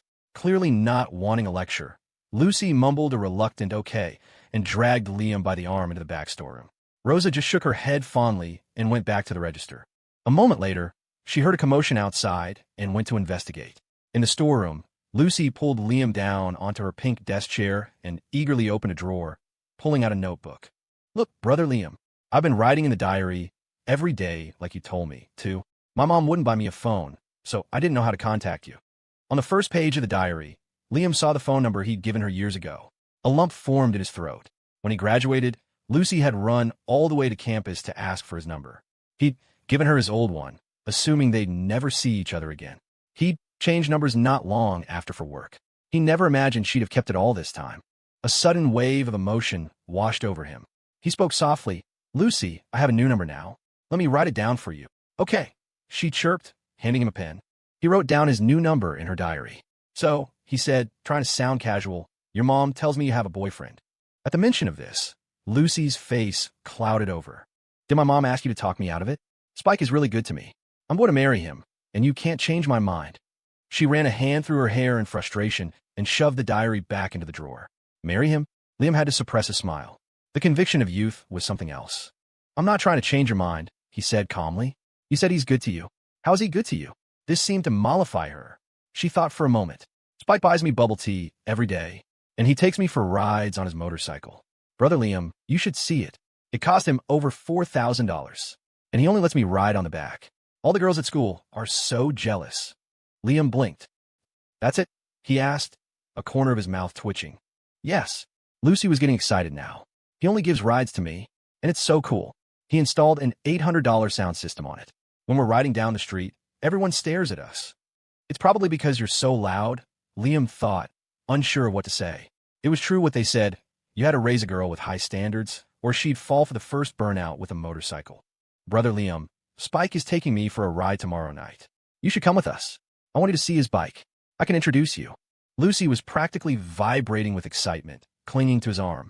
Liam didn't need to meet him to know exactly what kind of kid Spike was. If he weren't so broke right now, he'd take Lucy out himself and show her what real class looked like. He sighed. I can't tomorrow. For now, let's look at your homework. His words were like a bucket of cold water. Though reluctant, Lucy obediently pulled out her textbooks. One glance was all it took. Liam could see she hadn't seriously studied since her sophomore year. The books were covered in doodles, entire paragraphs blacked out with marker. His mouth twitched. This kid, what am I going to do with her? But he promised Rosa he'd help, and she had been so kind to him. He had to try. He spent the next hour tutoring her. He didn't know if he was being too serious or too strict, but by the end of it, Lucy was visibly annoyed. It was after 10 when he finally left the bodega. Walking back to his apartment, he felt the weight of the world on his shoulders. Lucy's academic foundation was a wreck. He knew she was smart. If she just applied herself, with his help, she could definitely pass her finals and get into a decent state college. The problem was, she had zero desire to learn. Liam sighed. He decided that after he paid Leo back, he'd save up some money and take Lucy out to see a bit more of the world. A week passed. He fell into a routine at the bodega. Since he was eating and drinking at the store, he managed to save enough to pay Leo back, with about $1,000 left over. Enough to get him through the month. On Monday morning, like clockwork, he arrived at the bodega to help Rosa, but when he got there, he found a crew of workers busy installing a brand new sign. A massive crowd of people was already snaked around the block. Before he could even process the scene, Rosa was waving at him, her face glowing with excitement. Liam, quick, come here. He walked over, confused. Rosa, what's going on? I don't know what lucky star I wished on, she gushed, but some big boss came by and said they want to do a corporate partnership with my store. I get a 50% commission on all their products. A partnership? Liam froze. A convenience store partnership? It was a great opportunity. Using a big company's name would bring in tons of customers. Judging by the line, the whole neighborhood was about to get a lot busier. But he had to be cautious about the contract. Thinking of Rosa as his benefactor, he felt compelled to warn her. Rosa, did you read the contract carefully? You have to watch out for scams. But Rosa just waved his concerns away. Oh, no need. It's a huge company. They said it's one of the top 3 corporations in New York City. Now Liam was even more worried. One of the top 3 companies in the city wants to partner with a tiny bodega. This smelled like a scam. Rosa, there are a lot of con artists out there these days, he urged. You should be careful. Let me see the contract. I can look it over for you. Seeing his serious expression, Rosa felt a flicker of doubt. Okay, sure. It's better to be safe. I don't really understand all this legal stuff. Liam nodded and took the contract she handed him. But when his eyes fell on a massive, bolded logo at the top of the page, his world came crashing down. Zenith Corp. Liam, what do you think? Is it real? I can't make heads or tails of it, Rosa said, peering over his shoulder. But the man who brought it said, I get half the profits. At this rate, I might actually be able to buy a place in the city. Liam's jaw was clenched so tight his teeth ached. He wanted to scream that it was a scam, a trap. But it was too late. Rosa's signature was already on the dotted line. The deal was done. He should have known that woman wouldn't let him go so easily. He'd had a whole week of peace, and all the while, she was cooking up this massive, elaborate scheme. Liam, seeing his silence and pale face, Rosa started to panic. Is there something wrong with the contract? No, Liam managed, setting the contract down on the counter. It's not a scam, is it? Rosa's heart pounded. No, it's a real corporation. Liam had to force the words out, swallowing the bitter truth. Rosa's tense expression immediately melted into pure joy. Oh good. As long as it's not a scam, we're golden. Liam, this partnership means we're going to get a lot more stock. It's going to be a lot of work for you, but you work hard and I'll raise your pay. Beaming, she tucked the contract into a drawer and locked it. Liam took a deep breath and nodded. Okay. The crowd outside was getting restless. As soon as the new sign was up, Rosa opened the doors. Instantly, the tiny 200-square-foot bodega was packed shoulder to shoulder. A Zenith Corp partnership? No way. If we shop here enough, maybe we'll get to meet someone from the company. Dream on.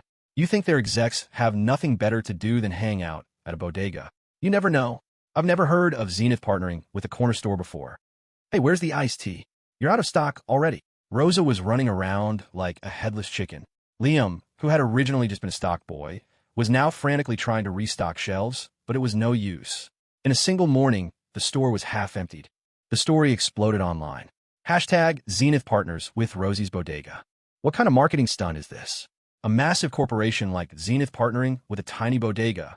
Hey, maybe if you become a regular, you'll have a shot at getting a job at Zenith? They're probably scouting for new talent in a weird way. Why else would they do this? I've been to that bodega. It's just a little shop near the university. What's the angle here? We should go check it out. In an instant, social media was buzzing. Influencers and TikTokers announced they were on their way to Rosie's Bodega. Within a day, the little store became the hottest check-in spot in the city. Liam worked all day without a moment to even drink water. Rosa's hands were sore from counting cash, and the sound of the credit card machine was a constant chime. Even Lucy, after getting out of school, was roped into helping customers. They worked straight through until 9 p.m., by which time the store had been completely picked clean. Even the packs of gum on the counter were gone. A month's worth of inventory had sold out in a single day. Rosa was forced to hang a close sign on the door. The immediate problem was restocking.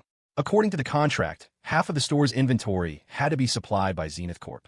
At 9:10 p.m., 3 massive semi-trucks pulled up to the curb. When Liam saw the bold Zenith Corp. logo on the side of the trailers, he finally understood the full extent of Cassandra's cruelty. Damn it, 3 truckloads of inventory? That woman was trying to work him to death. He was seething, but seeing the pure joy on Rosa's face as she counted her earnings, he couldn't bring himself to say anything. Rosa hadn't expected so much stock either. She hadn't hired any extra help, and now the only able-bodied worker was Liam.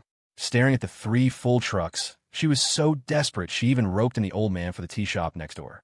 That brought their grand total of workers to 4. Besides Liam, the other 3 were senior citizens. This would take them until doomsday, and given the store's newfound fame, tomorrow would probably be even busier.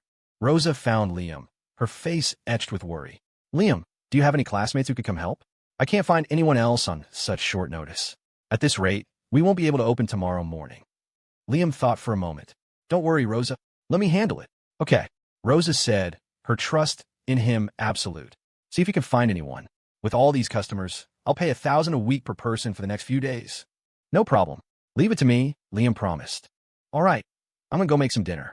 You work hard. I'm counting on you. Rosa patted his shoulder, relieved to finally have a moment to breathe. Liam pulled out his phone, considering Cassandra's plan. She was doing all this to make him break, to force him to come crawling back to her. But things were never that simple. He was done being tortured by that madwoman. He'd rather die than go back. She wanted to bury him in boxes? Fine. 2 could play at that game. He made a call to Leo, then searched for her and joined a few local student job groups on social media. At 9:30 p.m., when Leo arrived, he took one look at the mountain of cargo, and his jaw dropped. Dude, you didn't say it was this much. Leo's mouth twitched. There was no way the 2 of them could move all this. Don't worry, reinforcements are on the way, Liam said with a grin, clapping him on the shoulder. Leo frowned. I'm not kidding, man. This is at least a 20-person job, and that's not even counting stocking the shelves. There's no way we can do this. Before he could finish his sentence, a horde of college-aged kids swarmed into the storefront. Liam smiled and stepped forward, taking charge. All right, listen up. Let's get organized.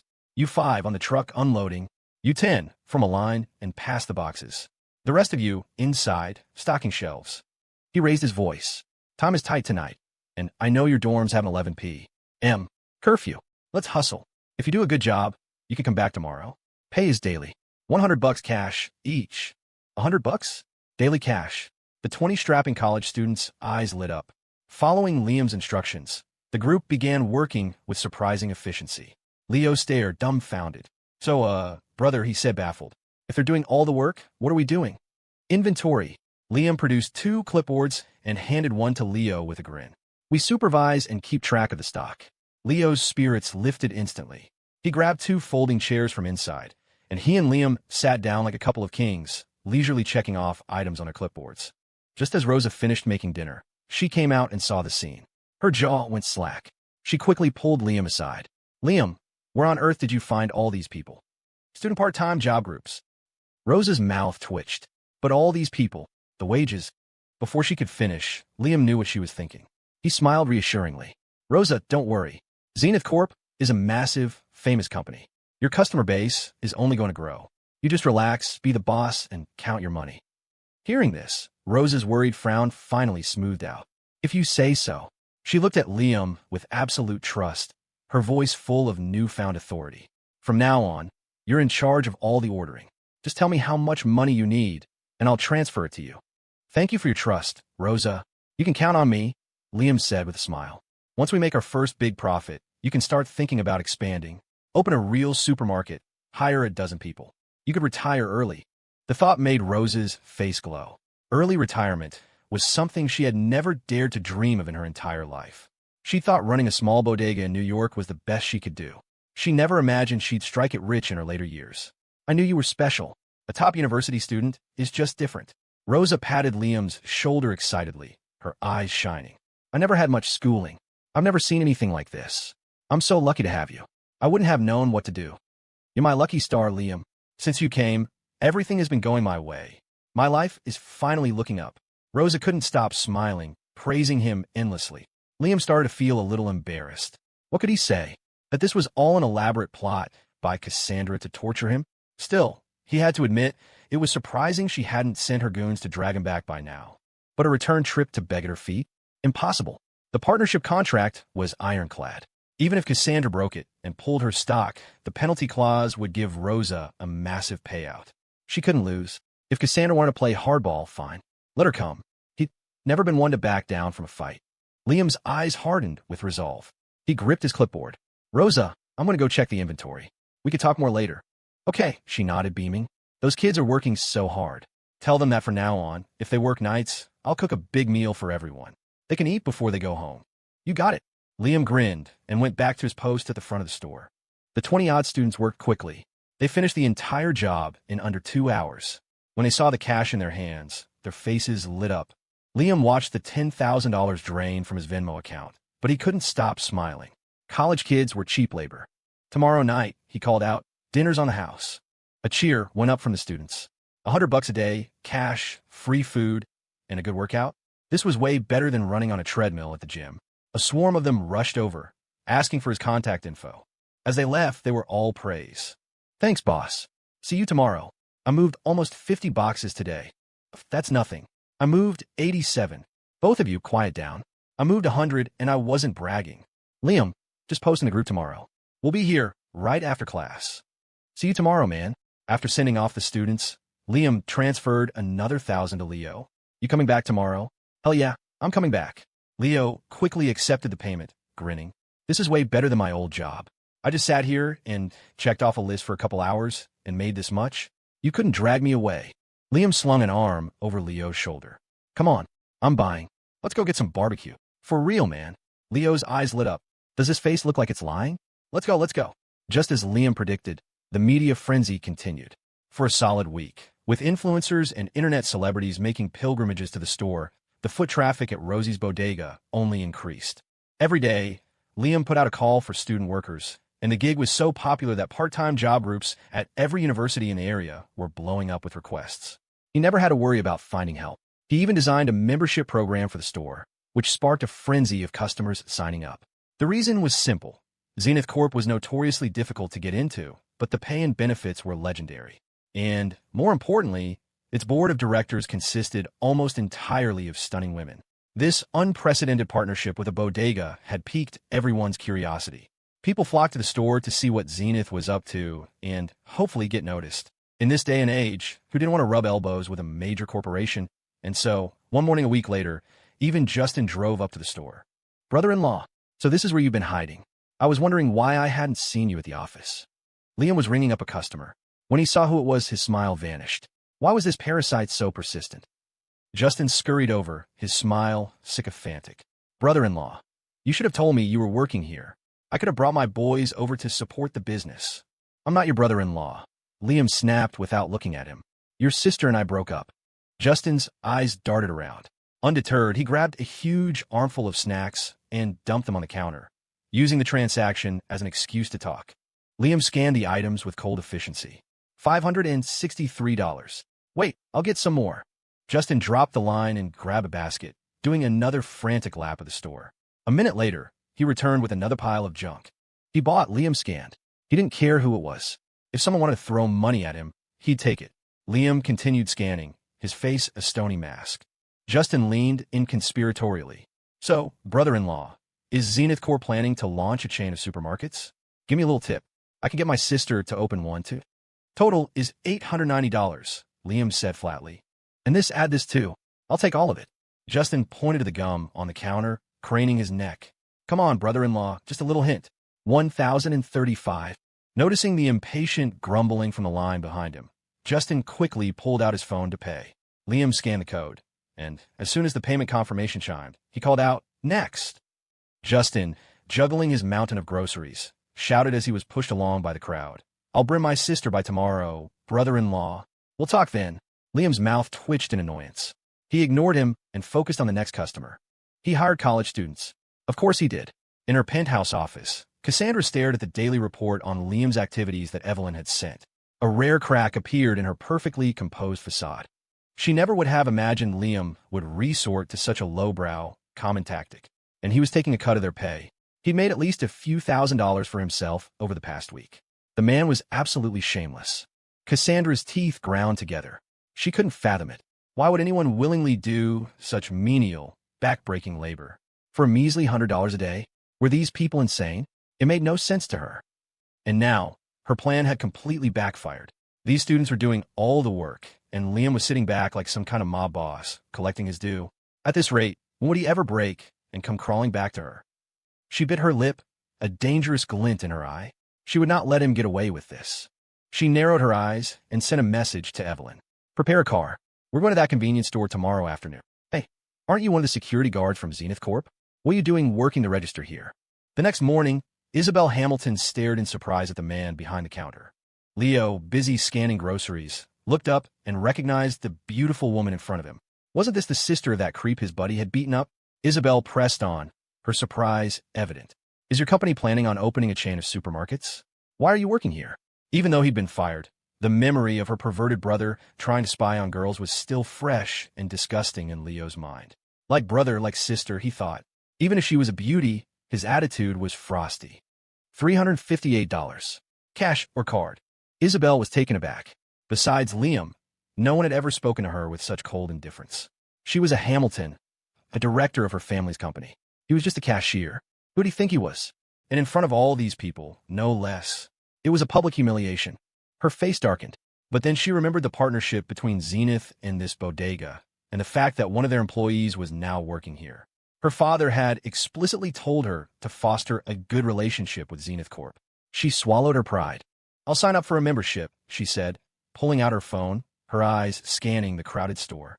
Leo moved with swift efficiency, scanning her payment code and pushing her items aside. Phone number. Isabel recited her number. As Leo typed in her information, she couldn't help but ask, is Liam still with the company?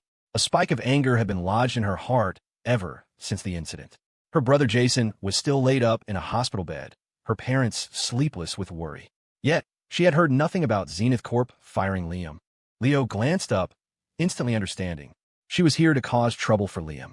On impulse, he blurted out, don't bother looking. He's not here. It was the most obvious lie he could have told. Isabel immediately caught the implication. She wanted to ask more, but the person behind her pushed forward impatiently. It's my turn. Can you move aside, lady? The store was packed, the checkout line stretching out the door. Isabel couldn't find another opportunity to talk. But from Leo's one sentence, she knew. Liam was here. She gathered her things and walked out. He couldn't hide forever. She would just come back at night, when it was less busy. This wasn't over.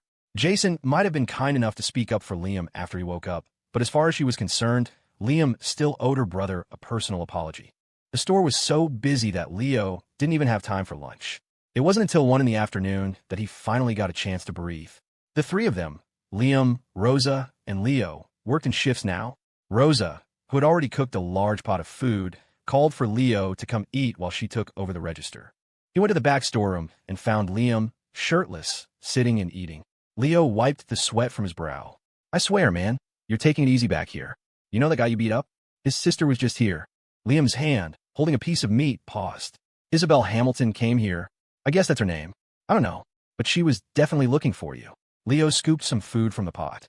"Don't worry, your boy didn't sell you out. I told her you weren't here. She signed up for a membership and left." Liam's mouth twitched. "That's not selling me out? After a lie like that, who wouldn't know he was here?" But he didn't blame Leo. With Zenith's name on the store, it was only a matter of time before a Hamilton showed up, especially since their companies had just signed a deal. A confrontation with Isabel was inevitable. He didn't say anything more, just scooped a large spoonful of meat onto Leo's plate. "You've worked hard. Eat up. You got it. Justin, are you sure this is the right place?" In a beat-up old Honda Civic, Jessica stared out at the crowded, narrow streets of the neighborhood near the university. "Yeah, I saw him here last time, sis. Brother-in-law is definitely at this bodega." Justin was practically bouncing in his seat. "Sis, you have to talk to him this time. The down payment for my house is riding on you." Jessica shot him a dark look. "I know. If she could win Liam back, that Rolls-Royce alone was worth a fortune. It would cover the down payment for Justin's house and a place in the city for herself. She could finally become the wealthy socialite she'd always dreamed of being. She hadn't been blessed with these looks for nothing. Liam was probably still hurt, but 3 years of history didn't just vanish. This had to be a test. If she was sincere enough, if she just apologized properly, he would surely forgive her. What she'd said was harsh, but it wasn't that big of a mistake in the grand scheme of things. The more she thought about it, the more confident she became. She even started urging Justin to drive faster. He wanted to, but the street, already narrow, was now choked with traffic from the new influencer hotspot. The car was barely moving. "Miss Thorne, there's a traffic jam ahead. It'll be at least 20 minutes before we can get through." At the edge of the neighborhood, a discreet but expensive Porsche sat idling. In the back, Evelyn Reed relayed the news to Cassandra, her voice cautious. Cassandra stared out at the old buildings and crowded sidewalks, her expression turning 3 shades colder. If it weren't for Liam, she would never set foot in a place like this in her entire life. It reminded her of their first encounter in that grimy, dilapidated warehouse. She gritted her teeth, then grabbed a hat, a mask, and a pair of large sunglasses from her bag. "We're walking." Evelyn froze. Miss Thorne wanted to walk. It was early spring, but the sun was bright and warm. She was going to walk under the midday sun? This was the first time Evelyn had ever seen her boss break her own rules for a man. If Cassandra weren't sitting right there, Evelyn would have sworn she'd been possessed. Surprised as she was, Evelyn didn't dare disobey. She grabbed a large sun umbrella from the front and got out of the car. She opened Cassandra's door and held the umbrella over her, shielding her completely. Between the umbrella and Cassandra's own disguise of dark, casual clothing, she was unrecognizable. Side by side, the two women walked toward Rosie's bodega. It was lunchtime, so by the time they turned into the small alley, the crowd outside the store had thinned. As they approached, Cassandra took the umbrella from Evelyn and gave a clipped order. "Go get him." "Yes, miss." Evelyn nodded and was about to go in when Cassandra's voice stopped her. "Wait." Evelyn paused. Cassandra tilted the umbrella back slightly, her face lifting as she looked at the bodega's new sign, her eyes hidden behind dark lenses. A moment later, she handed the umbrella back to Evelyn. "Wait for me here," she said, her voice cold. "Miss." Evelyn's face was a mask of shock, but she took the umbrella. "Yes, miss." Cassandra's eyes narrowed. On slender, high heels, she walked to the entrance and pushed the door open. Her gaze fell on Liam, busy ringing up customers at the register. A small, cold smile formed on her lips, hidden by the mask. It had been days. The marks on his neck had faded. He was wearing a simple white shirt, his tan skin exposed. The faint remnants of her work were still there, just visible to her discerning eye. She smirked and walked directly to the front of the checkout line. "Hey, what are you doing? Get in line. Do you have any manners?" The two people she'd cut in front of started to complain, but they trailed off when they got a look at the stunning figure of the woman before them. They stared, mouths agape. Liam looked up from his work, and when he saw her, he paused. "Ma'am, the line starts back there," he said automatically. It was a store rule. Line cutters went to the back. It's okay, it's okay. The lady is probably in a hurry. Let her go first, the man at the front of the line said, scratching his head with a bashful smile as he moved to the end of the line. Seeing this, Liam couldn't argue. What can I get for you, ma'am? It had only been a few days, and he didn't recognize her? An irrational wave of anger surged through Cassandra. He had fought so hard to escape her, and now that she had walked all this way to stand right in front of him, he acted like she was a stranger? She gritted her teeth. What? You've forgotten me already. The voice. It sent a jolt through Liam. It sounded familiar. But no, Cassandra Thorne, a billion-dollar heiress, would never personally come to a tiny bodega in this neighborhood. He was just being paranoid. It was probably a friend of one of the many new customers. A hint of impatience crept into his voice. Ma'am, if you're here to buy something, please do it. There's a line. You're holding everyone up. Behind her sunglasses, Cassandra's eyes were practically shooting flames. Good, Liam. Very good. He couldn't even recognize her voice anymore. It seemed her previous punishments weren't severe enough. He was practically begging for it. She bit her lip, reached up, and pulled her sunglasses down just enough to reveal her eyes, which burned with a furious fire as they locked onto his. Do you recognize me now? The moment he saw those sharp, phoenix-like eyes, Liam's own widened in shock. It was her. This woman was certifiably insane. He had run all the way out here, and she had ignored her status and chased him down. He glanced at the long line of customers behind her. He couldn't let them know who she was. The store was just starting to make good money. If word got out that Cassandra Thorne was here, the place would be mobbed, trampled, destroyed. Rosa, he yelled. Rosa, who had been in the back mending one of Lucy's shirts, came out. Rosa, a friend of mine is here. Can you cover the register for a minute? Sure, sure. You go ahead, I've got it. Rosa said without a second thought, taking his place. Liam gave Cassandra a complicated look, his voice low and tense. Follow me. Cassandra pulled her sunglasses back on with a cold smile and, on her impossibly high heels, walked around the counter and followed him into the back storeroom. It was Leo's break, so he wasn't around. Lucy was at school. The moment the storeroom door closed, they were alone. Finally, away from prying eyes, Liam's voice was a low growl. What are you doing here? Cassandra calmly removed her mask and hat, her stunning face revealed in the dim light. I can't believe it. It's only been a few days, and you've already forgotten me. Her smile was a cold, sharp thing that didn't reach her eyes. The past few days of freedom had unleashed Liam's true nature. You're not exactly someone I need to remember, he shot back, his tone dismissive. Good. Very good. His words thoroughly ignited Cassandra's fury. She finally understood the meaning of letting the tiger back into the mountains. In just a few days, he had grown claws and a silver tongue. Liam warned, there are a lot of people out there. You touch me, and I guarantee someone will call the cops. He smirked, a fearless, defiant glint in his eyes. Miss Thorne, you wouldn't want everyone to know you were slumming it, would you? Instantly, Cassandra's brow furrowed in anger. You had better remember who you're talking to, she hissed. Oh, I know exactly who I'm talking to. Liam raised an eyebrow. Cassandra Thorne, who in New York doesn't know the name. His mouth was going to get him killed. Rosa was ringing up customers so fast her hands were a blur. Amidst the chaos, she heard a voice call out from the doorway. Excuse me, ma'am, is Liam here? Looking for Liam? Rosa was too busy to look up. Assuming it was another one of his friends, she just pointed vaguely toward the back. He's in the storeroom. You can go on back. Thank you, ma'am. Outside the door, Justin turned to Jessica excitedly. Go on, sis. I'll wait out here. He's probably alone back there. It's the perfect chance for you two to talk. You gotta nail this. Shut up and get out of here, Jessica snapped, before turning and heading purposefully toward the back of the store. Justin gave her a thumbs up. You got this, sis, he whispered. Don't be ridiculous. You really think you're God's gift to the world. Liam was getting angry now, too. Huh. Cassandra let out a cold laugh, her hand sliding down his chest. Just as her fingers were about to, a sharp, insistent knocking echoed from the storeroom door. Liam, are you in there? It's me, Jessica. I need to talk to you.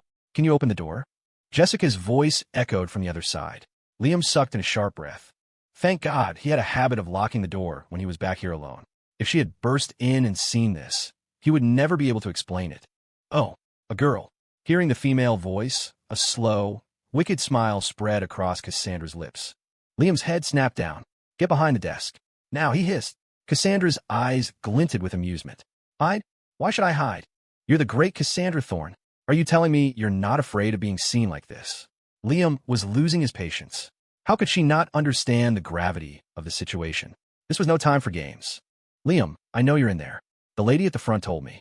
Please, just open the door. I just want to talk. The knocking continued, Jessica's voice taking on a pleading tone. Cassandra's smile widened. An old flame that never died out?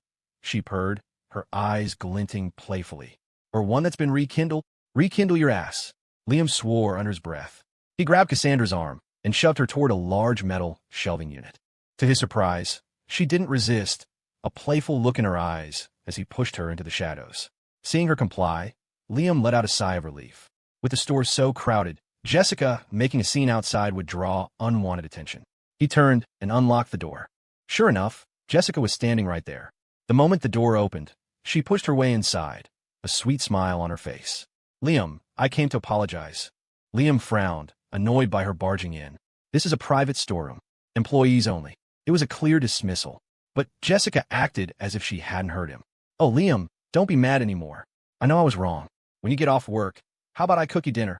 The urge to physically throw her out was overwhelming. Did she not understand English? He didn't want her here. He didn't want her apology. He was about to grab her and force her out when a lazy, amused voice drifted from behind him. His whole body went rigid. She's going to cook for you personally? Cassandra's voice was a silken thread, followed by a theatrical, jealous sigh. Liam, you certainly are a lucky man. The moment she spoke, Jessica froze. She stared in shock as a woman with an impossibly perfect figure emerged from the shadows behind Liam. The woman's face was covered by a black mask, but the pair of stunning, almond-shaped eyes that peered over it were enough to make Jessica feel like a sewer rat. Whatever beauty she thought she possessed was instantly extinguished. Liam, on the other hand, was furious. Didn't she understand? What was she doing coming out now? Was she trying to get recognized? She might not be scared, but he was. If her identity got out, this little bodega would be trampled into dust. He shot her a murderous glare, but then noticed she was still wearing the mask. He let out a small, imperceptible sigh of relief.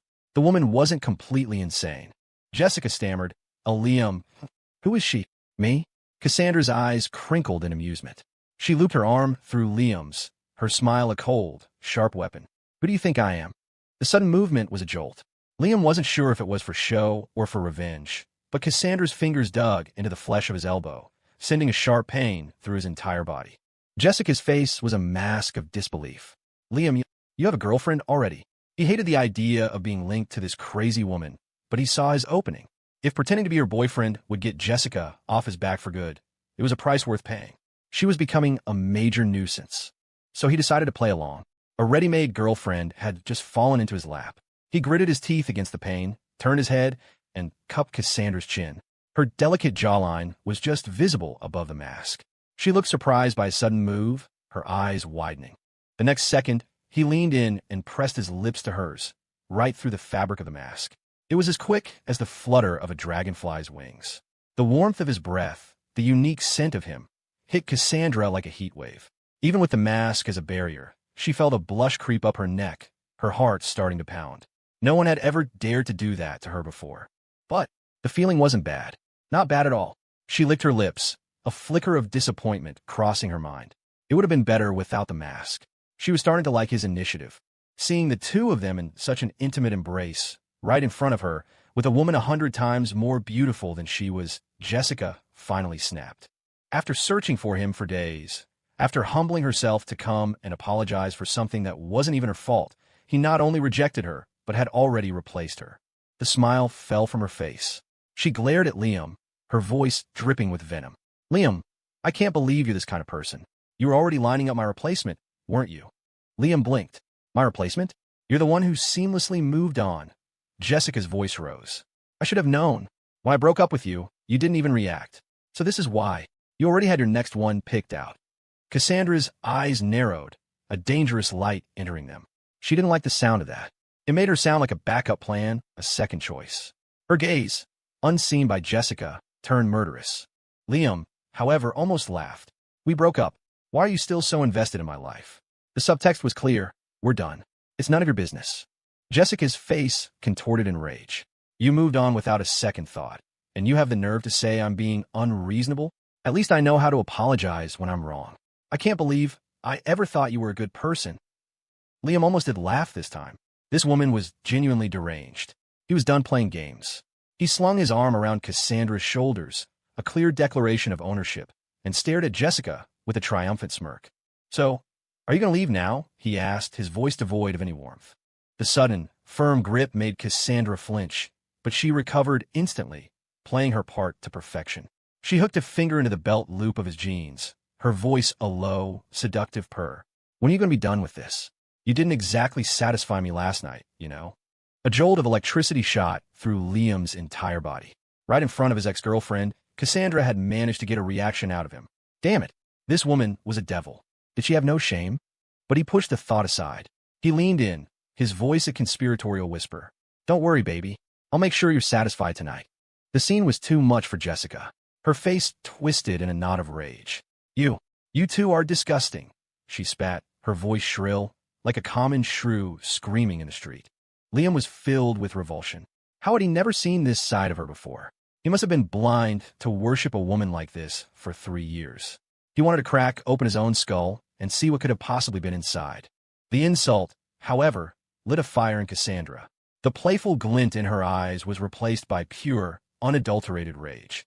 She stared at Jessica, her gaze so sharp and bloodthirsty that Jessica instinctively recoiled. But she couldn't swallow her pride. She pointed a trembling finger at Liam. "You just wait, Liam. This isn't over." With that final empty threat, she spun on her heel and stormed out. The moment the storeroom door slammed shut, Liam locked it again and immediately disentangled himself from Cassandra's embrace. "The show's over, Miss Thorne," he said flatly. The unspoken message was clear. You can leave now. But Cassandra wasn't going to let him off that easily. That brief touch, that fleeting kiss, had stoked the embers of a fire that had been smoldering within her for weeks. And she needed someone to put it out. She crossed her arms, the corner of her masked lips curling into a smirk. "Weren't you going to satisfy me? What's this? Done with me already now that she's gone?" She can't be serious. He was just playing a part. "It was an act," he said, his voice cold. "Don't take it seriously. So you were just using me as an actress in your little play?" Cassandra's smile remained, but it was all ice. "You could say that," Liam retorted. "Weren't you the one who set the stage?" The words had barely left his mouth when Cassandra took a step forward, her high heel clicking softly on the concrete floor. Liam frowned and instinctively took a step back, but she kept coming, her advance slow and deliberate. Step by step, she backed him up until his hips hit the edge of Lucy's small desk. He had nowhere else to go. She didn't stop, closing the distance until their bodies were almost touching, close enough for him to smell the faint, expensive perfume on her skin. "What the hell do you want?" Liam's anger was reaching its breaking point. Cassandra slowly raised a hand. Her long, manicured fingers painted a demure nude pink, hooked onto his belt. Liam sucked in a sharp breath, about to lash out when she gave a gentle tug. His body lurched forward, and he heard her voice, a breathy, mocking whisper right next to his ear. "You set the stage. Shouldn't you at least finish the performance?" Her voice was soft, seductive, and utterly intoxicating. For a second, Liam felt his bones turn to jelly. He forced himself to stay calm, his rational mind screaming. This is a convenience store. There were people right outside. Was she crazy? The walls were paper thin. "So?" she asked casually, her other hand sliding up to toy with the collar of his shirt. The faint red marks on his neck were like a beacon, fanning the flames of her desire. He'd had enough. He grabbed her wandering hand, his grip tight around her wrist. "Miss Thorne, I suggest you calm down." To have something happen in this store, with him pressed against Lucy's desk of all places. A desk where Leo sometimes ate his lunch. He'd never be able to face them again. Cassandra tilted her head, her gaze tracking the movement of his throat as he spoke. The muscles in his neck were tense, his atoms apple-bobbing like a fish desperately trying to leap from the water. She couldn't resist. She licked her lips. Then, she pulled his collar down, bringing his neck to her level. Through the fabric of her mask, she pressed her lips against his throat. The sudden heat made his whole body go rigid.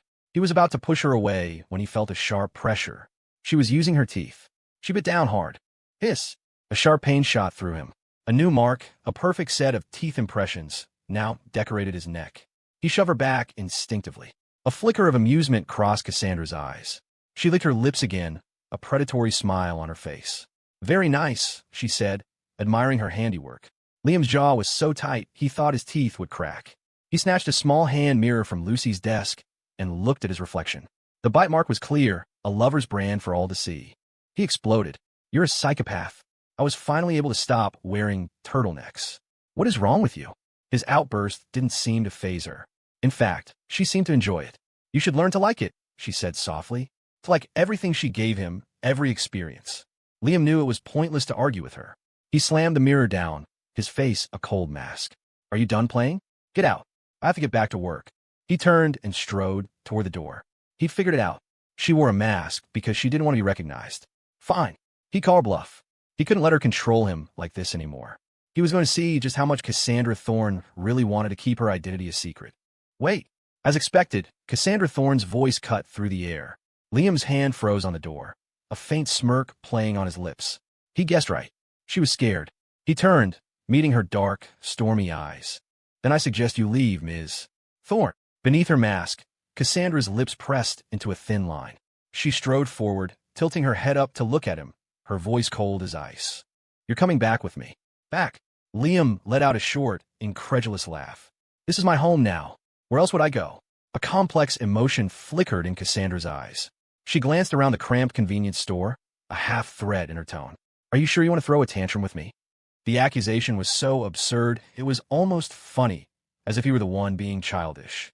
He scoffed. A tantrum is, Thorne? I'm a grown man. I don't do tantrums. Cassandra stared at him, her gaze intense. Is that so? You're certain you won't come back with me? Positive. Leaning against the wall, Liam gave her a lazy, confident smile.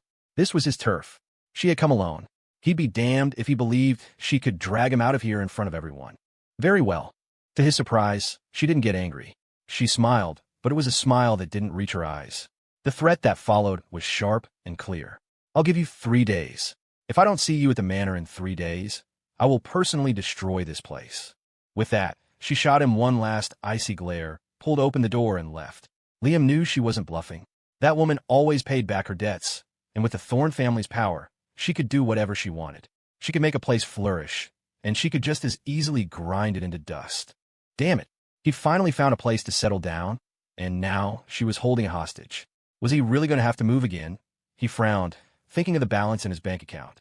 Leaving wasn't impossible, but going back to Black Lake Manor, she could dream on.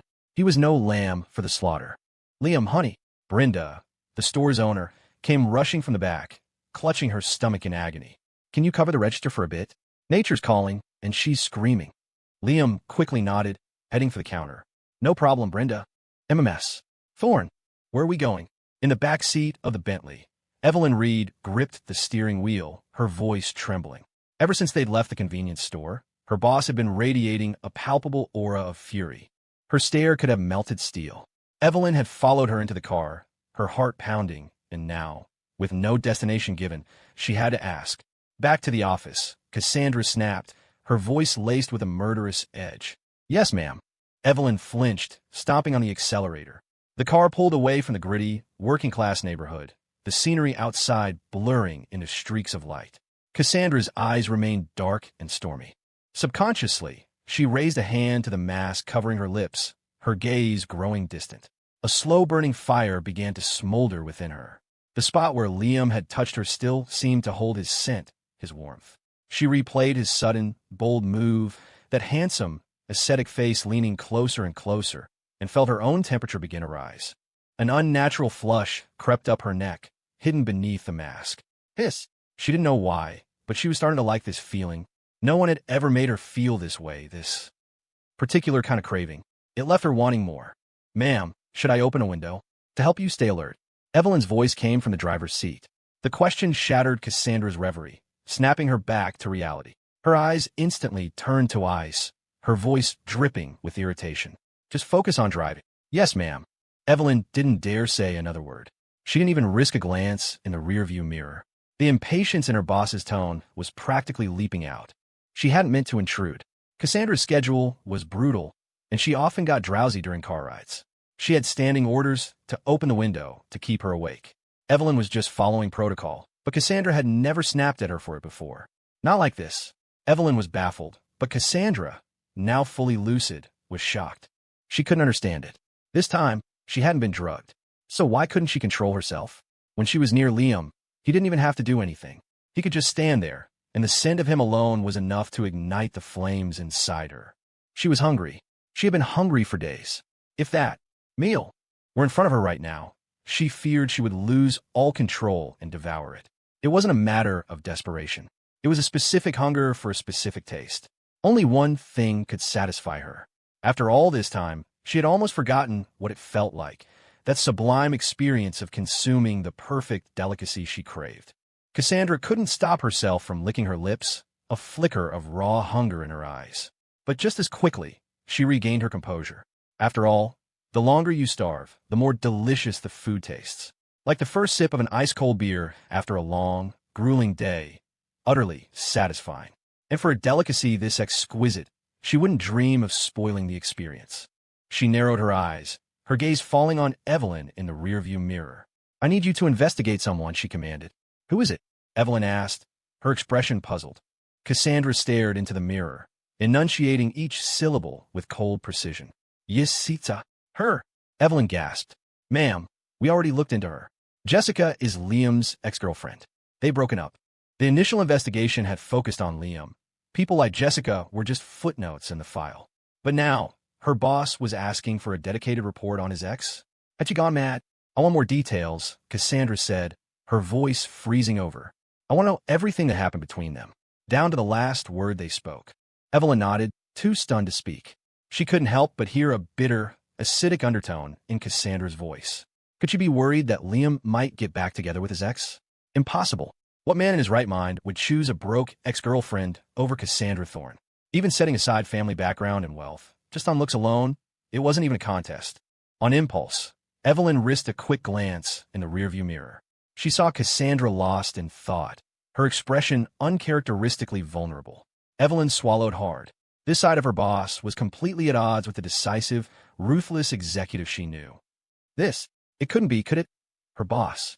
Was she actually falling in love? Back in his small dorm-like room after a long day, Liam checked his bank account. Balance, $12,500. Aside from his daily wages, most of it was the cut he'd taken from training those college kids. It felt a little shady, but the rates he offered were the best in the area.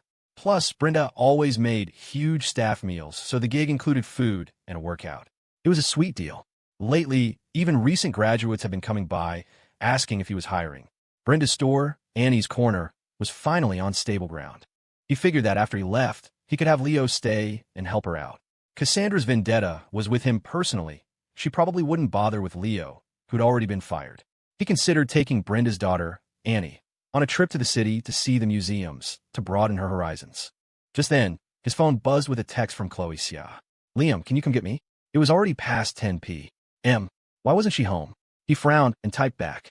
"You're not home?" "No. I'm at the Gilded Hour bar. I drank a little too much." A second message came through immediately after. "Never mind. Sorry to bother you. You should get some sleep. I'll just get an Uber or something." Reading the two messages, Liam's frown deepened. As much as he wanted to keep his distance from Chloe, he genuinely liked her optimistic, cheerful personality. He saw her as a little sister, and while he knew he should stay away, leaving her alone in a bar this late felt wrong. Besides, her text sounded like something was wrong. A young woman drinking herself into a stupor at a bar was never a safe situation. Now that she'd reached out to him, he couldn't just ignore it. He typed a quick reply. "Stay put. I'm on my way." He sent the message, threw on a jacket, and rushed out the door. At the Gilded Hour bar, Chloe was slumped over the counter, her vision blurry as she stared at her phone. She could just barely make out the words, "I'm on my way." A warmth spread through her chest. Someone was thinking of her. Her heart, which had been beating with a dull, steady rhythm, suddenly began to race.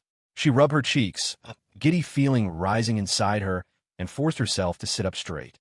"Another cocktail," she called out to the bartender. "Miss, I think you've had enough," a man's voice said from beside her. It wasn't the bartender. She saw him already mixing her drink. Confused, she turned her head and saw a paunchy, middle-aged man sitting next to her, a man who definitely hadn't been there a moment ago. He wore glasses, and his pudgy face was pockmarked and greasy. A wave of nausea washed over her. "What I drink is none of your damn business," she slurred, glaring at him. The man just smiled, pushing his glasses up his nose. He watched with a predatory gaze as the bartender placed the cocktail on the counter. Then, in one swift motion, he snatched the glass and downed it himself. Chloe's head was spinning, but rage cut through the fog. "That was my drink.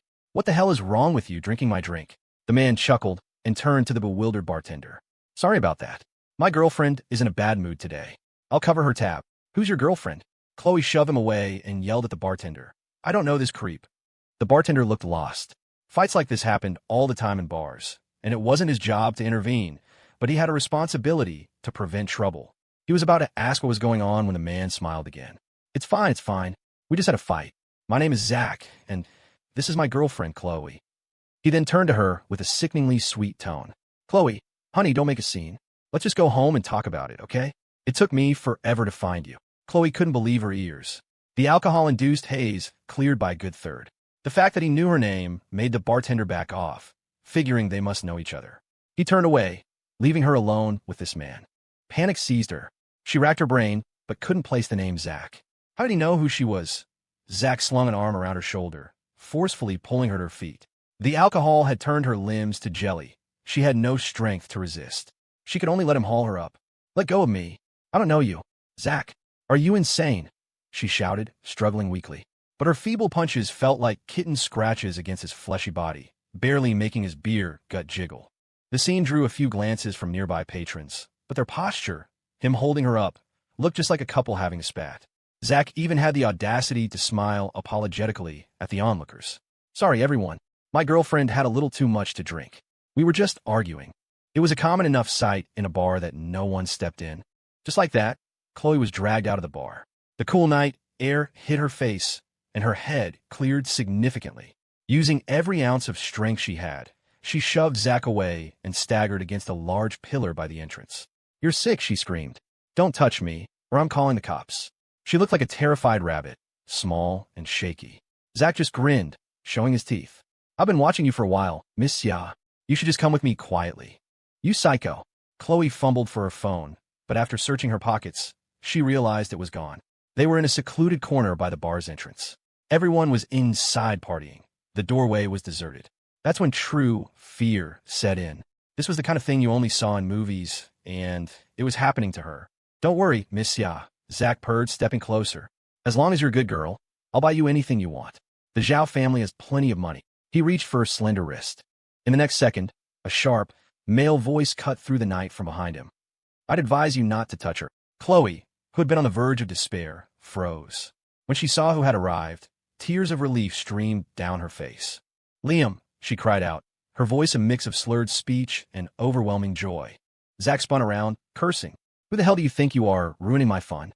When he saw Liam, who stood a full head taller than him, he faltered for a second before pointing a finger at his face. "Get lost if you know what's good for you. Can't you see I'm trying to pick up a girl here? You son of a ahhhh." Before he could finish, Liam grabbed his outstretched finger and bent it backward. A sharp, searing pain shot up his arm. The agony was immense. Zach arched back, furious and in pain, but still spitting insults. "Let go of me, you bastard. Do you have any idea who I am?" "Eh-ah." The more he cursed, the harder Liam twisted. His finger was bent at an unnatural angle, the back of it nearly touching his wrist. Tears streamed down Zach's face. But Liam wasn't finished. He delivered a swift, hard kick directly to Zach's crotch. The tip of his leather shoe connected with a sickening thud. Zach howled in agony. "AGH. Sir, I'm sorry. I was wrong. Please, let me go. AGH." Sweat beaded on his forehead as tears and snot ran down his face. Seeing Chloe swaying unsteadily, about to fall, Liam decided he'd wasted enough time on this scum. With a final, violent shove, he threw Zach aside and strode over Chloe. "Let's go. I'll take you home." He gently put an arm around her shoulders to steady her. Still shaken, Chloe felt the familiar, safe touch, and the knot of terror in her stomach finally loosened. Supported by Liam's strength, she felt her head spin, and a blush crept onto her cheeks. She looked down, murmuring, "Okay." Ignoring the whimpering heap that was Zach, Liam helped Chloe to the curb and hailed a cab. Zach watched them leave, his body racked with pain, especially his groin. Gritting his teeth, he pulled out his phone and furiously dialed a number. "Damn it, Red," he snarled into the phone. "Get some guys over to the Gilded Hour now." Inside the taxi, with the windows rolled up, the air grew warm and stuffy. The alcohol, which had momentarily subsided, came rushing back to Chloe's head. Her body went limp, and she slumped sideways, her head coming to rest on Liam's shoulder. The heavy scent of liquor filled the small space. Liam frowned. Just how much had she drunk to get this wasted? For Chloe, the familiar scent of Liam was deeply comforting. With a trusted friend beside her in the warmth of the car, she drifted off to sleep. The taxi sped along the elevated highway, and before long, they arrived at Chloe's apartment complex, the Parkview. Liam paid the driver. Seeing Chloe sleeping so peacefully, he knew it would be impossible to wake her. He sighed, resigning himself to his fate, and scooped her into his arms. But the moment he lifted her, an image of Cassandra Thorne flashed in his mind, her voice echoing like a curse. "Did I give you permission to touch another woman?" Liam's hands trembled involuntarily. Then he felt a surge of ridiculous anger.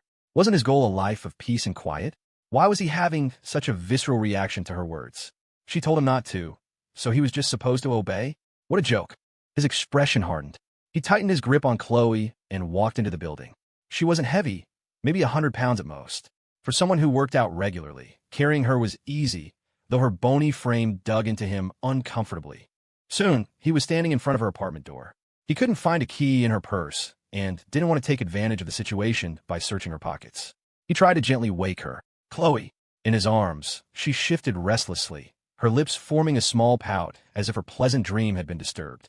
He couldn't just stand in the hallway all night. He sighed and tried again, a little louder this time. "Chloe, wake up. We're home. Where's your key?" Chloe mumbled something, her eyes fluttering open blearily. She pointed a finger toward her pants pocket. Pocket? Ugh. So he had to get it himself, after all. The problem was, both of his hands were occupied. How was he supposed to get the key? "Chloe, can you get it yourself?" he said, exasperated. "I don't have a free hand, and it's not appropriate." Chloe blinked slowly, her eyes still hazy.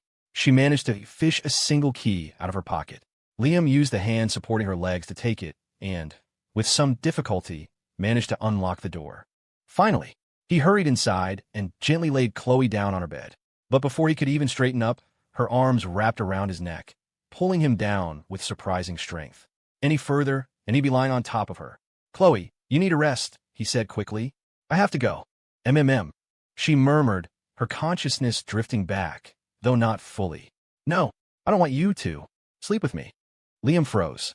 First, he wasn't the kind of person to take advantage of someone. Second, he had absolutely no romantic feelings for Chloe. She was just a little sister to him. If this continued, things are going to get complicated. He quickly came up with an excuse. "You left the front door open. I'm going to go lock it." He tried to pull away, but his sudden movement seemed to jolt Chloe fully awake. She sat up, her head still spinning, and grabbed his sleeve with a death grip.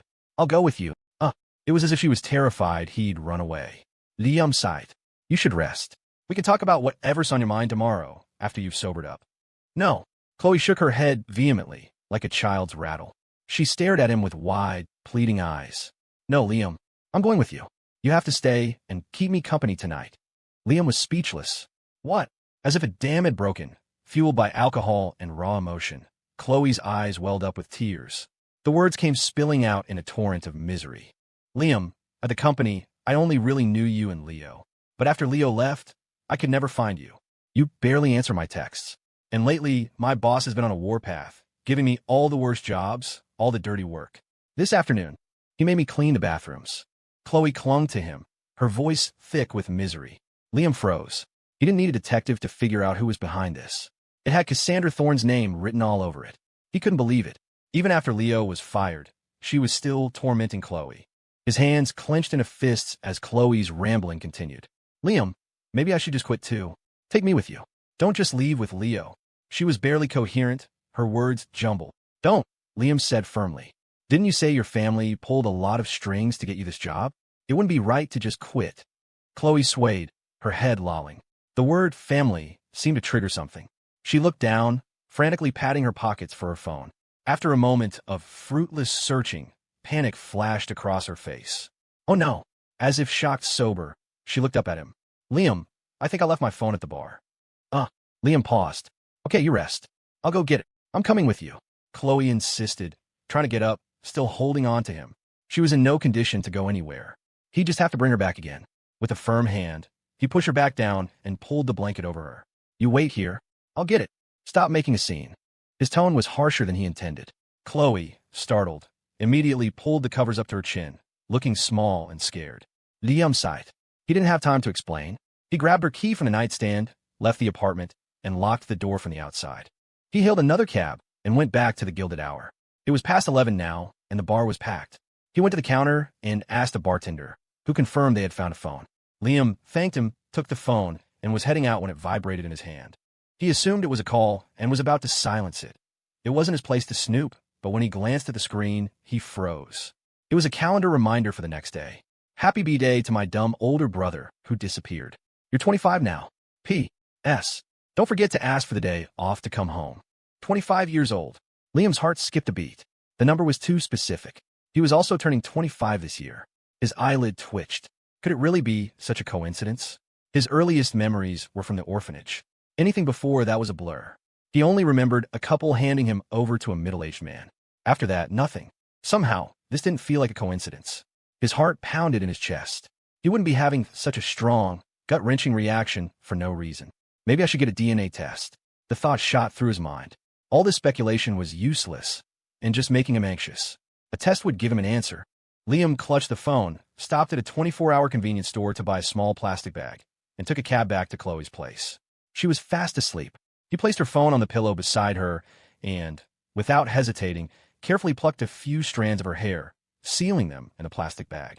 He'd send it for testing tomorrow. With that decided, he tucked the bag into his pocket and left.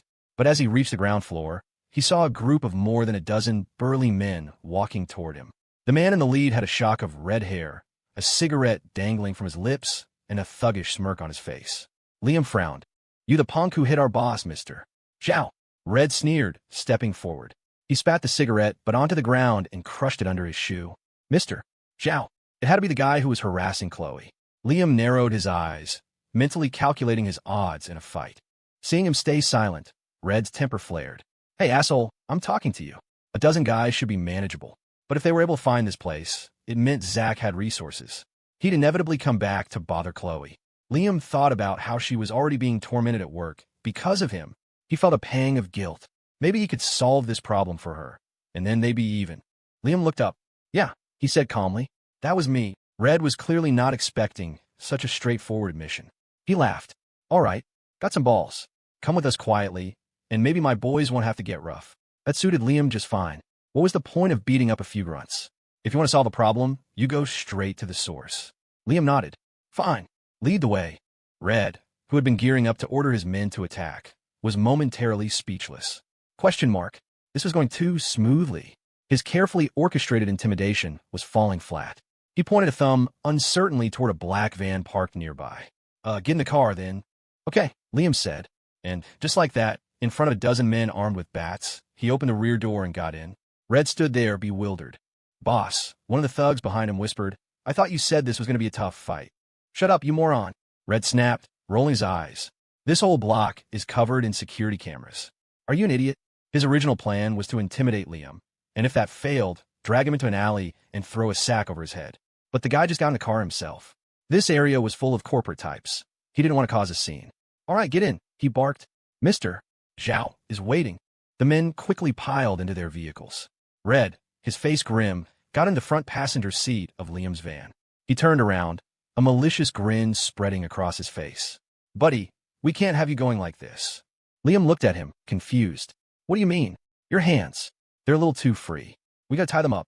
Red held up a rope he'd prepared, his expression clearly saying, if you don't comply, my boys will make you. To his utter shock, Liam simply held out his hands.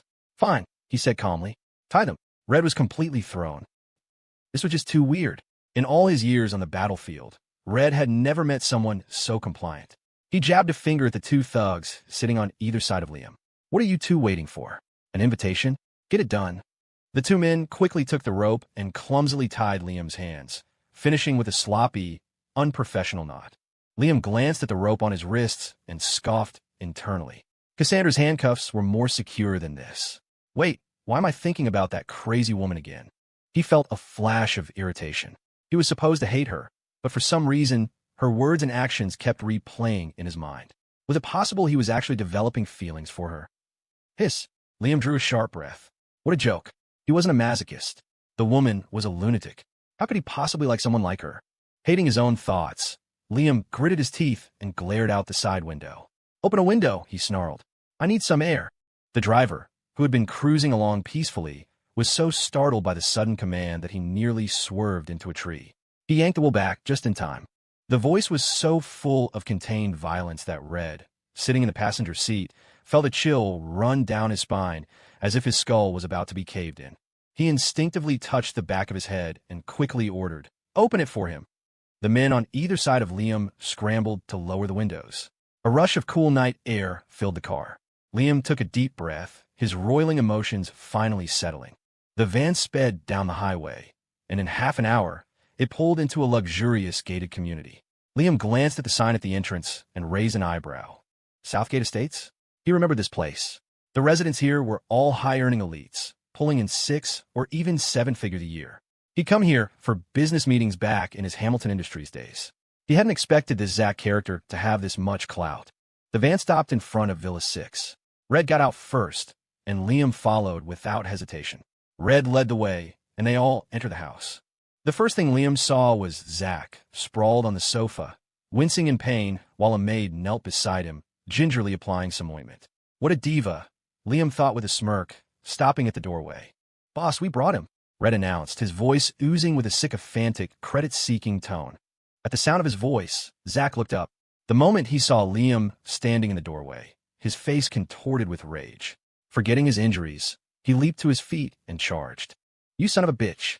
You ruined my night. I'm going to kill you." Zach raised his hand to slap Liam across the face. Liam took a single step back. Zach's palm connected squarely with the face of the thug standing next to him. Smack! The sound echoed through the room. The thug stared, wide-eyed and stunned, clutching his cheek. "Boss, why'd you hit me?" Zach was just as stunned. He'd seen Liam's hands tied. He had 2 of his guys flanking him. The slap should have landed perfectly. But now, "You 2 idiots," he screamed. "Why didn't you hold him down?" Before he could react, the 2 thugs beside Liam slumped to the floor. In the next instant, Liam's voice rang out, cool and menacing. "If you don't know how to use rope, don't bother. Your knot-tying skills are pathetic." He flexed his wrists, looking at Zach with a calm expression. But Zach saw the same brutal intensity in his eyes as when Liam had been beating him earlier. He instinctively covered his crotch, pointing a trembling finger at Liam. "Red, is this how you handle things?" Red was panicking too. How could he have known the guy would escape from being tied up? No wonder he'd been so cooperative. He was saving his energy for the main event. "Men," Red bellowed. "Protect Mr. Zhao." Liam wasn't about to give them a chance. He lunged forward, looped the discarded rope around Zach's neck, and pulled tight. Zach's face immediately began to turn blue. The dozen thugs who rushed in from outside froze at the sight. Zach's face grew darker, his eyes bulging with pain and helplessness. Red was frantic. "You bastard! Let go of our boss!" Zach clawed at the rope around his neck, a desperate, choking feeling overwhelming him. His mouth opened and closed, but no sound came out. The fear of death finally broke him. He waved his hands frantically, signaling his men to stay back.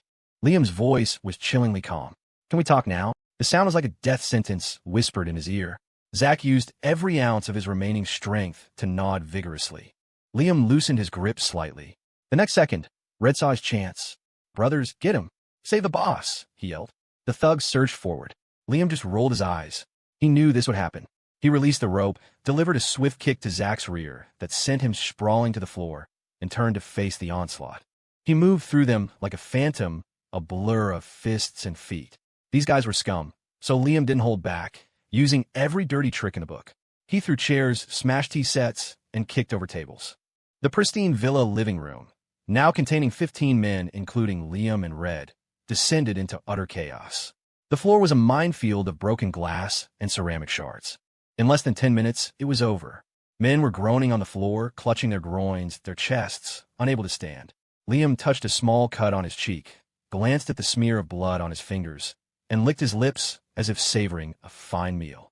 He strode over to the stunned, cowering Zach, pulled over the only small stool that had survived the brawl, and sat down. He looked up. "So," he asked, "can we have a proper chat now?" Zach was completely numb. He had no idea he'd provoked such a monster. This guy had to be ex-military, right? He nodded frantically, his face a mask of fawning terror. Yes, of course." Then he turned to the maid, who was frozen in shock by the carnage. "What are you staring at? Go get this gentleman some tea." "Ma'am, Liam was abducted. It was late at night." Cassandra, just about to get into bed, glanced at the text from Evelyn. Her eyes narrowed. "Who?" Cassandra's long fingers tapped out the reply. A second later, Evelyn's message came through. "Zach Zhao, his father, is the CEO of Zhao Construction."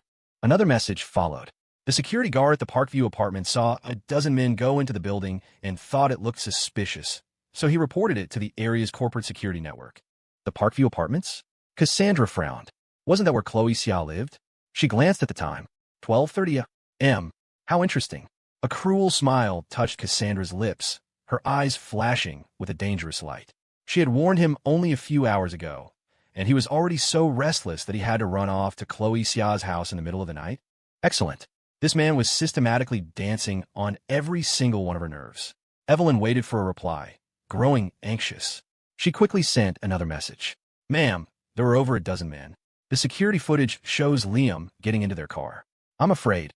She was genuinely worried. After all, Liam was a hot commodity right now. Evelyn wasn't stupid. She had seen her boss's unusual behavior over the past few days and knew she had developed a special interest in this man. Cassandra had never acted this way about anyone before. If something happened to Liam now, Evelyn knew she'd have to endure months of her boss's foul mood. Reading the message, Cassandra let out a cold laugh. A joke. The man had taken down her family's elite bodyguards while handcuffed. Was he supposed to be afraid of this? Still, a dozen men was a lot. If Liam got hurt, it would be unsatisfying. Cassandra's eyes narrowed as she typed. Send a few people. Don't reveal yourselves. Just ensure his safety. The meaning was implicit. Evelyn understood immediately. She opened her contacts and made a call. Zhang, get a few of your best men over to the Zhao residence. Stay hidden. Keep an eye on Liam. Make sure not a hair on his head is harmed. At Villa 6 in Southgate Estates, Liam was sitting like a king. A small table had been placed next to him. He took a sip of tea and looked at Zach with a cold smile. Zach was now pressed against the wall, so scared he could barely breathe. He looked at Liam, his voice trembling. Sir, what did you want to talk about? Anything you want. Liam smiled and put down his cup. The kneeling maid immediately rushed to refill it. Nice service, he thought. He didn't take another drink, instead looking at Zach with a friendly smile. I was just wondering, how did you find P2.She's address? I don't know it, Zach wailed. That building has tight security. I don't have access to their systems. Oh, Liam's eyes narrowed. He picked up the teacup from the table and smashed it on the floor. Crash! The sound echoed through the room. The maid flinched and sank to the floor, head down, trembling. Zach was so terrified he wet himself, pleading for his life. Mercy, sir. I'm not lying. That area is full of big corporate housing. Even if I wanted to investigate, it would take days. Seeing his pale, terrified face, Liam figured he was telling the truth. Then how did you find me here tonight? Liam continued. Fearing another beating, Zach curled into a ball. I memorized your taxi's license plate and asked around in a driver's group chat. He sobbed. Sir, I'll never do it again. Please, just spare me.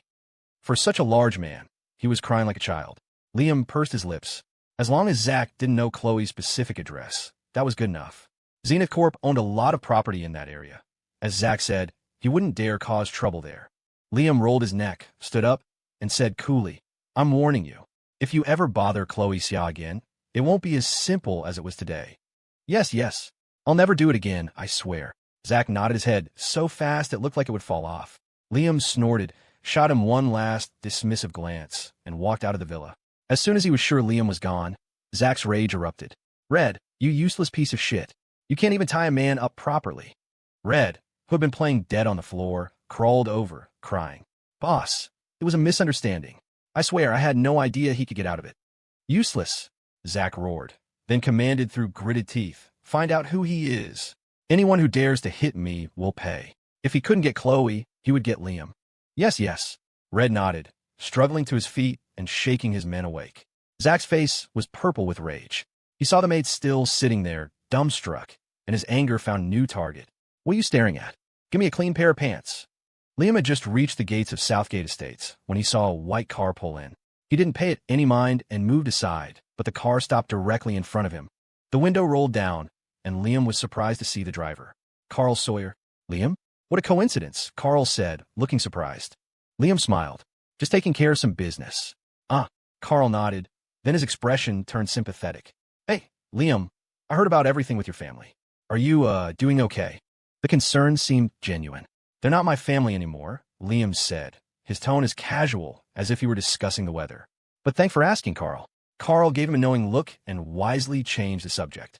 Honestly, I always said Hamilton Industries would be nothing without you. I had a meeting with that son of theirs, Jason, the other day. The guy has the posture of a wet noodle and the business sense of a rock. I don't know what they're thinking over there. Liam didn't expect Carl to be so candid, but he had no desire to rehash the Hamilton saga. Let's not talk about them. How's your company doing? It's getting by. We made a decent profit off that contract we signed when you were still around, Carl said with a sigh. But times are tough. The orders in my factory are dropping every quarter. Factory? It hit Liam then. Carl owned a food processing plant. A few years ago, with the boom in snack foods and bubble tea, Liam, who was heading up logistic for Hamilton, had signed a major contract with him. It had been a huge win for both of them. An idea sparked in Liam's mind. Carl, is your factory hiring? I could use a side gig to make some extra cash. Carl stared at him. Huh. Then, a look of disbelief crossed his face. You want to work in a factory? Yeah. Liam nodded. He remembered Carl's factory was on the outskirts of Boston. It was the perfect place to lie low. Even if Cassandra wanted to find him, it would take her some time to get there. Unless she took a helicopter. But Liam figured she wouldn't be that ostentatious. After all, she wore a mask at the convenience store to avoid being recognized. Carl looked Liam up and down, still trying to process it. A factory isn't as liberating as starting your own business, man. With your skills, you can make a comeback in no time. You have no idea how many people were asking about you at the last CEO mixer. He couldn't wrap his head around it. A man with Liam's vision and talent was a hot commodity anywhere. Carl himself had spent days trying to track Liam down to offer him a job. And now he was saying he wanted to work on an assembly line? No. Liam waved his hand dismissively. I've decided I'm done with the business world. The backstabbing and politics. It's too exhausting. He was telling the truth. That had been his plan from the beginning. Except now there was a new obstacle. Cassandra Thorne. If she found out he was starting another business, there was no telling what kind of twisted game she'd play to torture him. The Thorne family's power was absolute. With a flick of her wrist, she could ruin him. The money he had now was all he'd managed to save. He couldn't afford to lose it. He'd be homeless. Carl looked at him deeply, then nodded with understanding. I get it. This world is exhausting. The endless schmoozing alone is killing my liver. He pulled out his phone. All right, my friend, how about this? Come to my factory. I'll make a spot for you as a manager. It's an easy gig. And if you ever want to start your own thing again, we can talk. No. Thanks, Liam said quickly. The assembly line is fine. I have some savings. I don't plan on working there for long. Carl paused. He was right. A talent like Liam wouldn't stay in a factory forever. He nodded. Okay, just tell me when, and I'll let the plant manager know. Great. Liam nodded, holding up his phone. I'll message you once I get my affairs in order. Sounds good. Carl waved. I'll head in then. See you around, brother. See you. Liam watched Carl's car drive into the complex before heading out himself. He hailed a cab back to his room. The night's exertions had drained him completely. He collapsed on his bed and fell into a deep, dreamless sleep. Ma'am, he's fine. He walked out on his own, but Zhang said he got a cut on his face. In the study at Black Lake Manor, Evelyn was reporting to Cassandra via video call. At the first half of the sentence, a small smile had played on Cassandra's lips. But the second half, her eyes turned to ice. He's scarred? She asked, her voice dangerously low. Evelyn's heart skipped a beat. No, not at all. Zhang said it was just a minor cut. With proper care, it won't leave a scar. That's not good enough. Cassandra's voice was sharp, a rare command fired in anger. You will go to him now and treat that wound. If it leaves so much as a single mark, I will hold you personally responsible. Evelyn was stunned. Now, it's the middle of the night. She had to go to a man's apartment in the middle of the night to dress a wound? A shabby rental in an old, rundown neighborhood? The words caught in her throat. She stared at the screen, speechless. Seeing Evelyn's dazed expression, Cassandra's fury ignited. What are you waiting for? Go, she snapped. Yes. Evelyn nodded frantically and quickly ended the call. Even through the screen, she could feel the heat of her boss's rage. She shivered, threw on a coat, grabbed her medical kit, and rushed out the door. Staring at the blank monitor, Cassandra's eyes were filled with a vicious light. How dare they harm what is mine? No one in this world is allowed to touch Liam Thorne. Except me. Her fingers flew across her phone screen as she sent a message to Haley Liu. Starting tomorrow, I don't want to hear the name Zhao in New York again. A moment later, Haley's reply came. Understood. Cassandra's eyes narrowed, her thumbs stroking the smooth glass of her phone.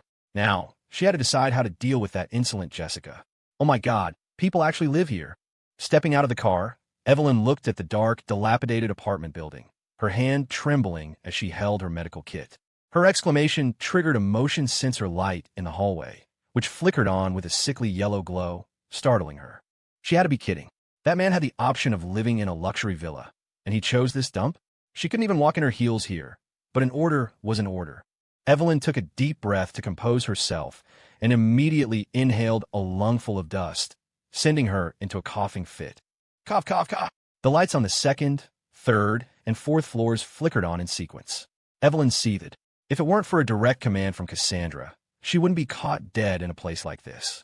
Covering her mouth and nose, she shot a disgusted look at the jumble of old bikes in the hallway and carefully picked her way up the stairs in her high heels. She was already in a foul mood. When she saw that Liam's door was a cheap wooden one, she didn't hold back. She kicked it hard. Bang! The simple bolt lock shattered. Peering inside, the look of disgust on her face intensified. But the image of her boss's terrifying glare flashed in her mind, and she resignedly stepped inside. Liam was sound asleep. The fight earlier had completely exhausted him. Evelyn marched over to his bed, gritting her teeth. She scanned the tiny room. There wasn't even a clean surface to put down her precious medical kit. She closed her eyes, took another deep breath, and slapped Liam hard on the back with her free hand. "Hey, wake up. Time for your medicine." The harsh shout startled Liam awake. He turned around blearily and saw Evelyn, dressed in a white coat, standing over his bed. He jolted upright. Whoa! He blinked, trying to clear his head. "What are you doing here?" Evelyn's pretty face was contorted with anger. "Ms. Thorne sent me to treat your wound." She slammed her medical kit down on the only relatively clean surface in the room, his blanket. "Now, hurry up and turn your face this way." Liam's mouth twitched, a figure in white bursting into his room in the middle of the night. For a second, he thought he was seeing a ghost. He reached up and pulled the string for the overhead light. As the dim yellow bulb flickered on, he heard Evelyn mutter, "My phone's flashlight is brighter than this." He glanced at her and leaned back against the peeling headboard. "What do you expect?" he said languidly. "You're a Ms. who only uses brand names. How could a guy like me compare?" Evelyn rolled her eyes. "You talk too much," she snapped, opening her medical kit. Liam just shrugged, tilting his head back. Evelyn worked with professional efficiency, snapping open a glass ampoule and drawing the liquid into a syringe. Seeing this, Liam raised an eyebrow. "It's a surface wound. You're giving me a shot." "Shut up. It's a special anti-inflammatory," she retorted. After giving him the injection, she opened a small bottle and sprinkled some medicinal powder onto a gauze pad. She held it up, frowning at him. "Can you lean forward?" "What? You want me to climb on top of you?" Her mood, already soured by the late-night trip to this dump, worsened with every second she spent with him. A free doctor. Might as well take advantage of it. Liam tilted his face forward. Evelyn narrowed her eyes and pressed the medicated gauze firmly onto the cut. Just like last time, Liam didn't even flinch. Her gaze drifted down to his neck, and she gasped. "Who did that to you?" she shrieked. Liam knew what she was looking at. An image of that psycho, Cassandra, flashed in his mind. He pursed his lips. "A dog! A dog!" Evelyn cried out. She was a medical professional. She knew the difference between an animal bite and that. Her voice was laced with panic. "Don't joke around. Tell me who did this." "Who else could it be?" Liam's eyes darkened. He said nothing more. It was ridiculous. It was her own boss who did it. Did she really need him to spell out? How humiliating would that be for him? Evelyn was now in a full-blown panic. Given how obsessed her boss was with Liam, if she found out he'd been. Hiss! She quickly secured the gauze on his face with 2 strips of tape, then wrapped it with a bandage, her voice urgent. "You need to take care of this. It should fade in a few days. I'll leave you some extra bandages. Make sure you change them." And she looked him straight in the eye, her expression deadly serious. "Do not let anyone see it, or you'll die a horrible death." Huh? Liam was confused. What was the big deal? As long as he didn't say anything, who would know it was Cassandra? He shrugged nonchalantly. "What's there to be afraid of?" "You." Evelyn was seething. She slammed her medical kit shut. "Fine. Why should I care? Respect his choices. Let go of the need to help." She had warned him, but if he was going to be this clueless, then so be it. She grabbed her kit and stormed out. Liam stared at his broken door. He'd have to remember to pay the landlord for repairs when he moved out. He got up and wedged a stool under the doorknob. Back in bed, he couldn't shake a feeling of unease. He wasn't surprised that Evelyn had found him. But why would Cassandra go to the trouble of sending someone to treat his wound? It felt like a wolf bringing a gift to a sheep. She was up to no good.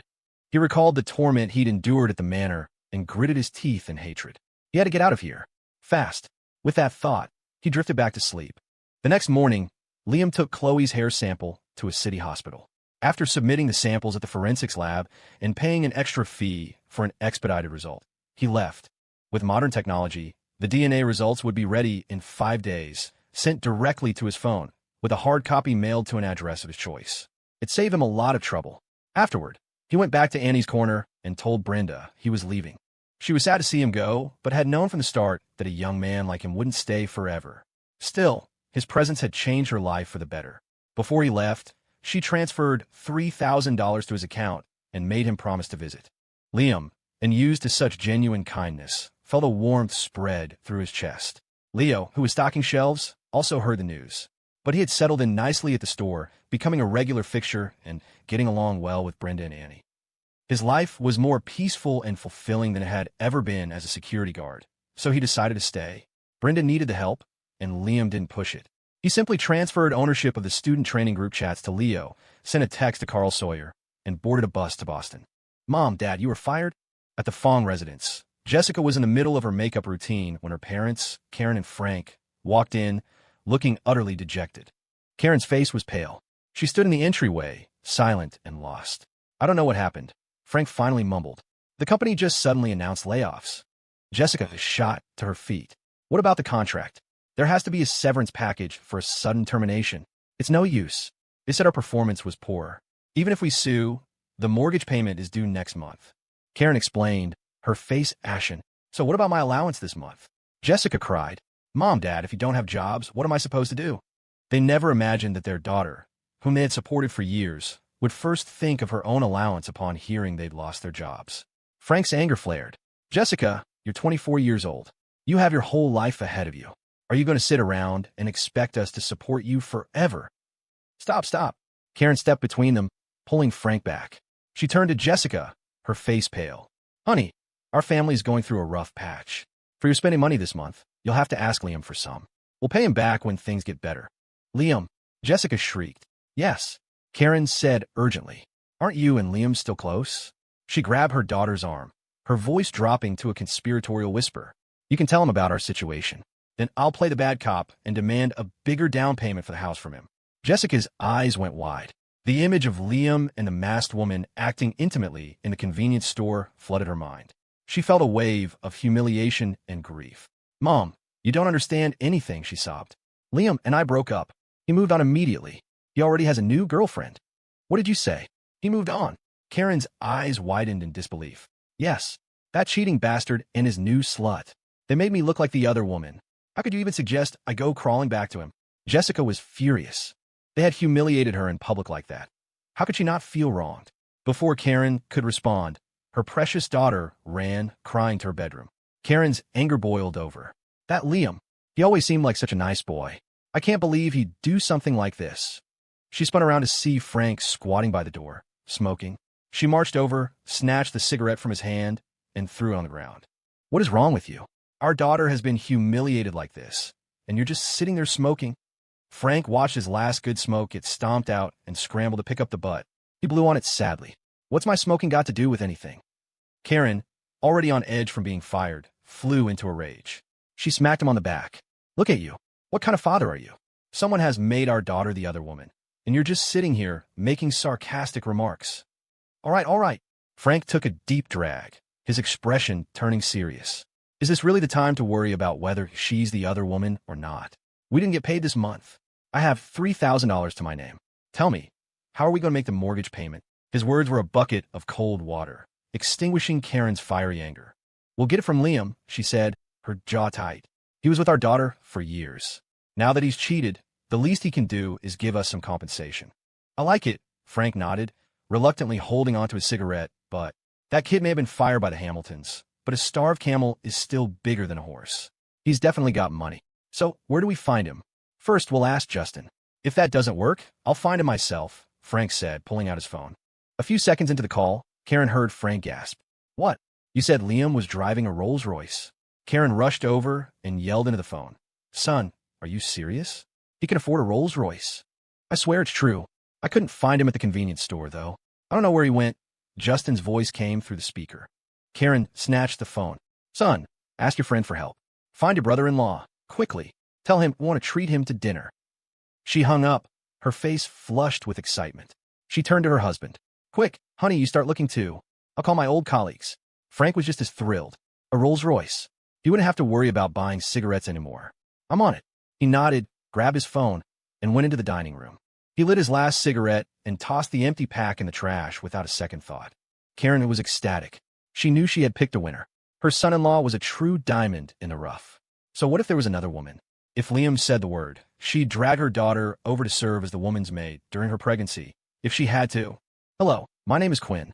You must be the new guy, Mr. Sawyer mentioned. That's me. Liam nodded and smiled back. Just tell me where you need someone. I can start right away. No. Quinn waved his hands frantically. Are you kidding? This was the man Mr. Sawyer had personally sent over. He couldn't possibly put him on the assembly line. Our packaging division is short a deputy manager. I'll get you set up there right now. Quinn pulled out his phone to make the arrangements. Liam quickly stopped him. No, really, the assembly line is fine. Quinn paused, looking at Liam in surprise. You want to work on the line? Yes. I probably won't be here for very long, Liam said. He had no idea if that crazy woman Cassandra would find him here. More importantly, she had given him 3 days. If she really destroyed Annie's corner after 3 days, he would have no choice but to go back and settle things. Quinn's mouth twitched. He sized Liam up. This had to be one of Mr. Sawyer's rich friends, here to experience real life. Even if Liam insisted, Quinn couldn't actually let him work on the line. What if he got tired or hurt? Quinn would be out of job. How about this? Quinn said quickly. You have a great look. We have a promotional event going on, a live stream of our production line. We could put you in that section. A live stream? Liam's eyes lit up. Cassandra could easily find out he was in Boston, but he was worried she might not even bother looking for him the next 3 days and just wait for him to show up at the manor. If he was in front of a camera, she would see he had run off to Boston. She probably wouldn't bother with the convenience store then. It was a brilliant idea. Liam nodded eagerly. Sure, no problem. Quinn breathed a sigh of relief and led Liam to his new workstation. From a distance, Liam could see a young man with bleached blonde hair lounging in a chair by a conveyor belt, rocking back and forth lazily. This assembly line has some cushy jobs, Liam thought, an amused smile on his face. As they approached the blonde man, Kyle jumped to his feet. Mr. Quinn, what brings you here? Quinn glanced at him dismissively. Kyle, from now on, you're on the line. What? Kyle squawked. But Mr. Quinn, you said I was the most photogenic guy in the factory. His gaze drifted past Quinn to Liam, and he fell silent. All right, get to work. Stop holding things up, Quinn barked, pulling the chair out. He turned to Liam with a wide grin. Here you go. You'll sit here. The live stream will start when the shift begins. You just have to be on camera. I don't do any work. Liam asked, confused. Of course you do. Quinn grabbed a handful of loose straws from a nearby bin. Here, you put the straws in the snack boxes. Liam stared at the straws. Fine. Dealing with Cassandra is the priority. He sat down in the chair. Before long, the machinery rumbled to life. A few workers further down the line began placing finished snack boxes onto the conveyor belt. The live stream was officially on. Viewers started trickling in. Ramen Lover _22. Wow, the new guy today is kinda hot.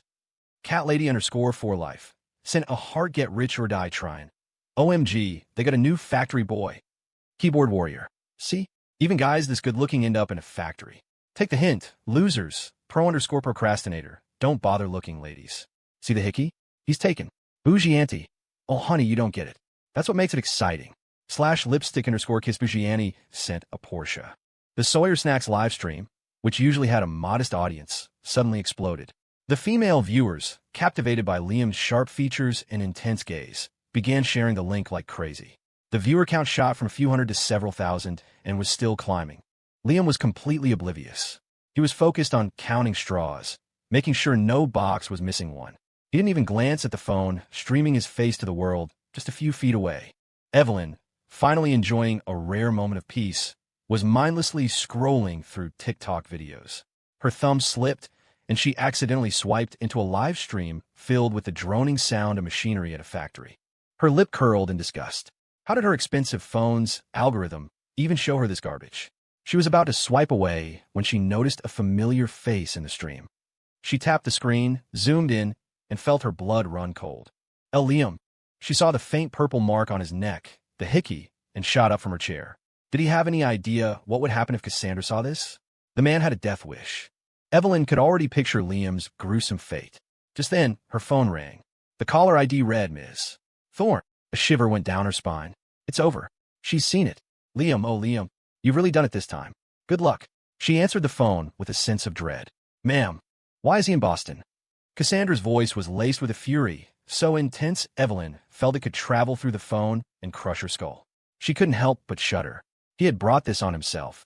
She couldn't say she hadn't warned him. "Ma'am," she stammered, "do you need me to dispatch a team to bring him back?" There was a pause on the other end of the line. Then Cassandra spoke again, her voice low and cold. "No. You know what to do." "Huh?" Evelyn was stunned. "What to do? How am I supposed to know?" The man was publicly flaunting a mark from another woman, and her boss was saying to leave him be? Wait, could that mark be from her? Hiss. Evelyn sucked in a breath. And Liam had said it was a dog. Good Lord, what kind of kinky games were they playing? She shook her head. It was best not to pry into her boss's private life. But what did Cassandra's order mean? For the first time in her life, Evelyn was completely lost. She had grown up with Cassandra and could usually read her intentions from a single glance. But this? She had no idea. Evelyn took a deep breath. "Ma'am," she said nervously, I don't understand." Cassandra's anger seemed to have dissipated, replaced by a tone of dark amusement. "It's just like last time," she explained patiently. "Place a large order. But this time, no new hires." The line went dead. Evelyn stared at her phone, dumbfounded. Another collaboration? No, that didn't make sense. The other party was just a factory. A brand collaboration would be useless. Cassandra's plan must be to bury them under an impossible order. She took a deep breath, picked up her phone, and dialed Haley Liu. After the switch, the Sawyer Snacks livestream was an unexpected success. The chat was flooded with female fans and, more surprisingly, wealthy women who showered the screen with virtual gifts, all trying to get Liam's contact information. But the livestream was just a marketing gimmick, and no one was actually managing it. At the end of his shift, Liam clocked out and left. Time flew by. The next day, Liam was surprised to see Carl Sawyer himself at the factory when he arrived for his shift. Carl was pointing a finger at Quinn, screaming at him. "What are you thinking? Don't you read a contract before you sign it? What the hell did you do? This is a year's worth of product. We only have a handful of people here. How are we supposed to produce this much in 1 week?" Quinn looked utterly miserable. "Mr. Sawyer, I didn't notice. Who would have thought Zenith Corp would pull a stunt like this? I saw the contract value, and I was just so excited." Hearing the name Zenith Corp, Liam knew Cassandra had found him. He frowned and strode over. Seeing him, Carl rushed over. "Liam, you're here. Perfect. Take a look at this contract and tell me what to do." He shoved the document from Zenith Corp into Liam's hands. Liam took it and scanned the first page. He raised an eyebrow. "A $50 million order? Isn't that a good thing?" "Good thing my ass." Carl flipped furiously to a middle page and pointed at Quinn. "This idiot signed it without reading the fine print. Zenith wants all of this delivered in 1 week. I've only got 70-something employees. They're also demanding strict quality control and forbidding us from hiring more help. Tell me, what am I supposed to do now? If I can't deliver, forget 50 million. I'll owe over 100 million in penalties alone." Carl's face was red with rage. His business wasn't thriving, but it was stable. He was making a decent living. But this was going to bankrupt him. The thought made his blood boil. Liam's eyes fell on the clause. To ensure product quality, the seller's factory must maintain current operational capacity and may not hire additional personnel. His mouth twitched. He knew Cassandra would make things difficult, but he hadn't expected her to be this clever, adding specific conditions. "Mr. Sawyer, it's my fault. Please don't fire me. I have a family to feed. I'll figure something out. I swear, I'll find a way." Quinn was practically in tears, clutching at Carl's arm. Carl angrily shook him off. "With that pig brain of yours? What solution could you possibly come up with? Get lost." He turned to Liam, his face a mask of desperation. "Liam, my friend, please, you have to help me think of something. I'm at my wit's end." Liam stroked his chin, carefully reading the contract from top to bottom. After a long silence, he spoke. "A solution? Well, it's not entirely impossible." The moment the words left his mouth, Carl and Quinn looked up, their faces filled with a desperate, shining hope.